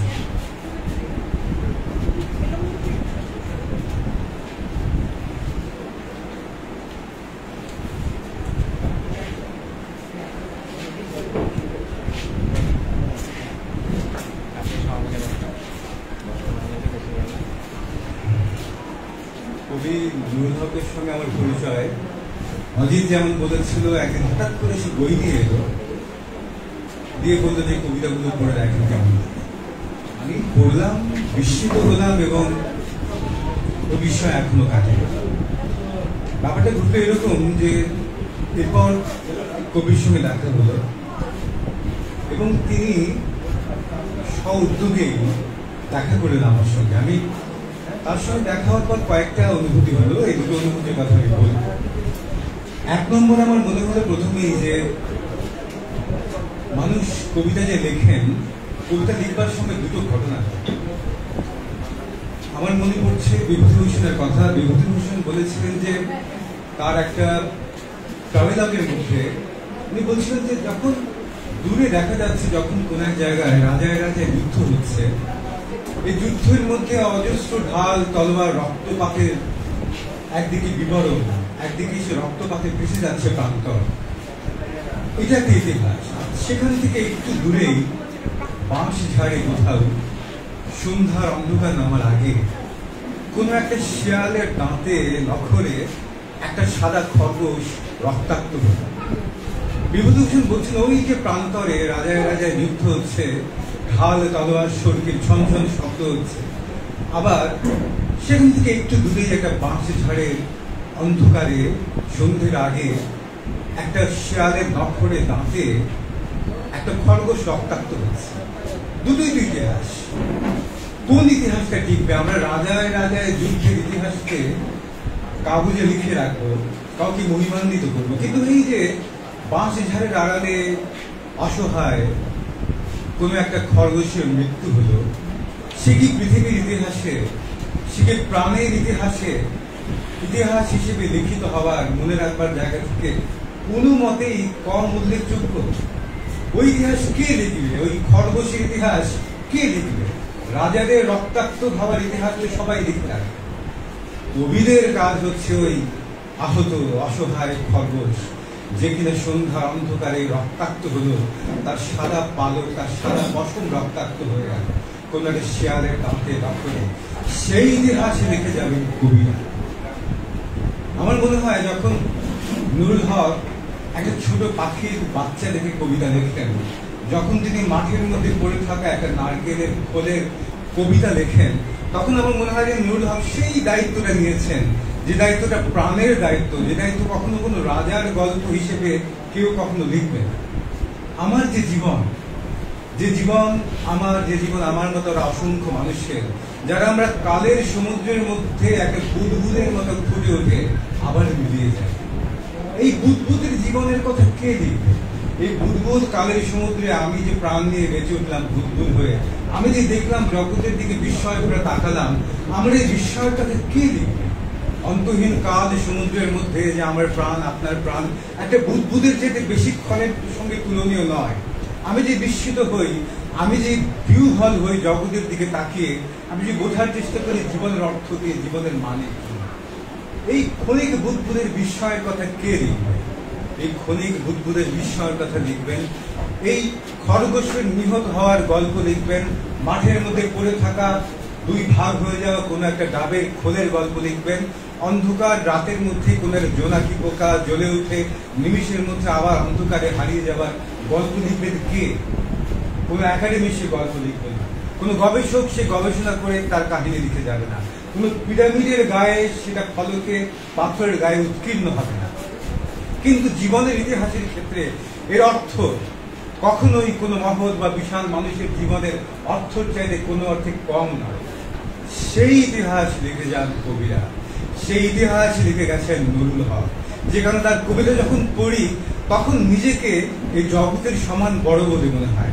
আমার এই ক্ষুদ্র জীবন যে আসলে কোনো কিছু না করেও অন্য কোনো জীবনের চাইতে কোনো অর্থে কম মূল্যবান নয়। নুরুল হকের ছোট্ট ছোট্ট বিষয়গুলো নিয়ে লেখা কবিতাগুলো পড়লে নিজের আশ্বস্ত হয়, নিজের মনের মধ্যে মনে হয় যে আমার এই বুদ্বুদের মতো বেঁচে থাকা জীবন কোনো অর্থে অন্য কারো জীবনের চাইতে কম নয়। এক নম্বর কথা। দুই নম্বর কথা হচ্ছে যে যখন সৃষ্টি করেন, সৃষ্টির সময় কবিরা সাহিত্যিকরা মনে হয় কোনো একটা ঘোরের মধ্যে থাকে। ঘোর যখন কেটে যায়, কবিতা লেখার সময় গভীর রাত্রে বা কোনো একটা বিষয় বলা যে কবিতা নাজেল হয়। ইকবালও বলতেন যে শায়রিয়াস পয়গম্বরে জুজাস। এখন তার খোদার কাছ থেকে পয়গম্বর আসে না, এখন খোদা নাকি পয়গম্বর হিসেবে কবিদের কাছেই তার বার্তা পাঠায়। তো কবিরা মাঝে মধ্যে এরকম অদৃশ্য জগৎ থেকে বার্তা পান, খোদার পাঠানো বার্তা পান বা প্রকৃতির পাঠানো বার্তা পান। যখন তারা বার্তাটা পান তখন তারা ঘোরের মধ্যে থাকে কবিতাটা লেখার সময়। কবিতাটা লেখা শেষ হয়ে গেলে অধিকাংশ কবি আমার আপনার মতোই একজন ভুরু কুচকে কোনো একটা বাবা আকুল হয়ে কাউকে খুঁজছে, একটু দেখুন তো। আচ্ছা, এই যে শিশুর আকুলতা এরকম কবিতার বাইরে নয়, বিরক্ত হওয়ার কোনো উপায় নেই। এটাই যে জীবন, এটাই যে কবিতার বিষয়। তো এই কবিরা যখন তাদের অবতীর্ণ হয়, কবিতা নাজিল হয়, তখন তারা কবি থাকে। বাকি সময়টাতে দেখা যায় কবিতাটা লেখা হয়ে গেলেই তারা আমার আপনার মতো চোখ কুচকানো ঠান্ডা বোঝের করে সাধারণ মানুষ। তবে কিছু কিছু কবি থাকেন যে কবিরা ওই কবিতা লেখা শেষ হওয়ার, কবিতা লেখা শুরু হওয়ার পুরো সময়টা জুড়েই তারা কবি। তারা ওই কাব্যের হাত থেকে, কবিতার আসর থেকে জিনের আসরের মতো কোনোদিন মুক্তি পাননি। তারা কখনোই আমার আপনার মতো বাজার করতে গিয়ে চোখ কুচকে শিং মাছের দাম ডাবল চাইলো কিনা এটা বুঝবার মতো জগতে কবিতা ছেড়ে কোনোদিন বের হয়ে আসতে পারে। আমি নুরুল হককে কাছ থেকে দেখেছি এবং এখানে আপনারা তার যে হাসিটা দেখছেন, ওই হাসিটা তার ঠোঁটে, তার মুখে, তার চোখে যতবার আমার দেখা হয়েছে ততবার আমি তার মুখে, তার ঠোঁটে, তার চোখে এই হাসি দেখতে পেয়েছি। ফলে আমার মনে হয় ওই যে কবিরা যখন কবিতা লেখেন আর বাকি সবাই অন্য সব কবিরা সাধারণত ততক্ষণ তারা কবি। কোনো কোনো অভাগা মানুষ আছেন তারা কোনোদিন এই কবিতার আসর থেকে, কবিতার উন্মত্ততা থেকে, কবিতার প্রভাব থেকে, কবিতার জগৎ থেকে, কবিতার জীবন থেকে বের হয়ে আসতে পারে। নুরুল হক সেই রকম একজন চিরকাল কবিতার হাতে বন্দী, অথবা যদি বলি চিরকাল আমাদের এই চারপাশে যে ছোট্ট জগৎটার মধ্যে আমরা ডুবে থাকি, সেই ছোট্ট জগৎটা থেকে, ওই বুদবুদের জীবনের জগৎ থেকে বের হয়ে এসে নুরুল হক প্রকৃত অর্থে ভালোবাসা, জীবনকে ভালোবাসার জগতে স্বাধীন হতে পেরেছে। এবং আমরা যারা বন্দী আছি বুদবুদের জীবনের মধ্যে, আমাদের কাছে তাকে মনে হয় বন্দী।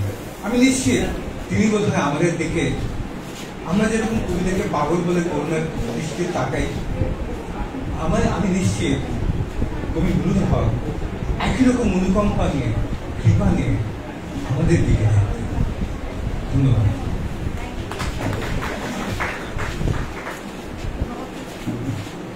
অসংখ্য ধন্যবাদ জাভেদ হোসেনের আলাপের মধ্য দিয়ে আমাদের আজকের আনুষ্ঠানিক আলোচনা শেষ।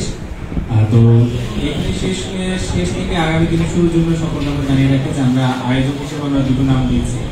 লেখালেখির উদ্ধার বিষয়ে সকলে জানেন, এখানে আমাদের বন্ধুবান্ধব যারা আছেন। নুরুল হক স্মৃতি পর্ষদ এই নামটি আমরা প্রথমবার ব্যবহার করছি। আমরা আগামী দিনেও নিশ্চয় করব নুরুল হককে আরো নানাভাবে উদযাপন এবং আবিষ্কারের প্রয়োজনে আমরা এই পর্ষদের আয়োজনে আমরা এই পর্ষদকে সামনে রেখে দেশে আয়োজন করবো বলে এই পর্ষদটিকে আমরা ঘোষণা করছি।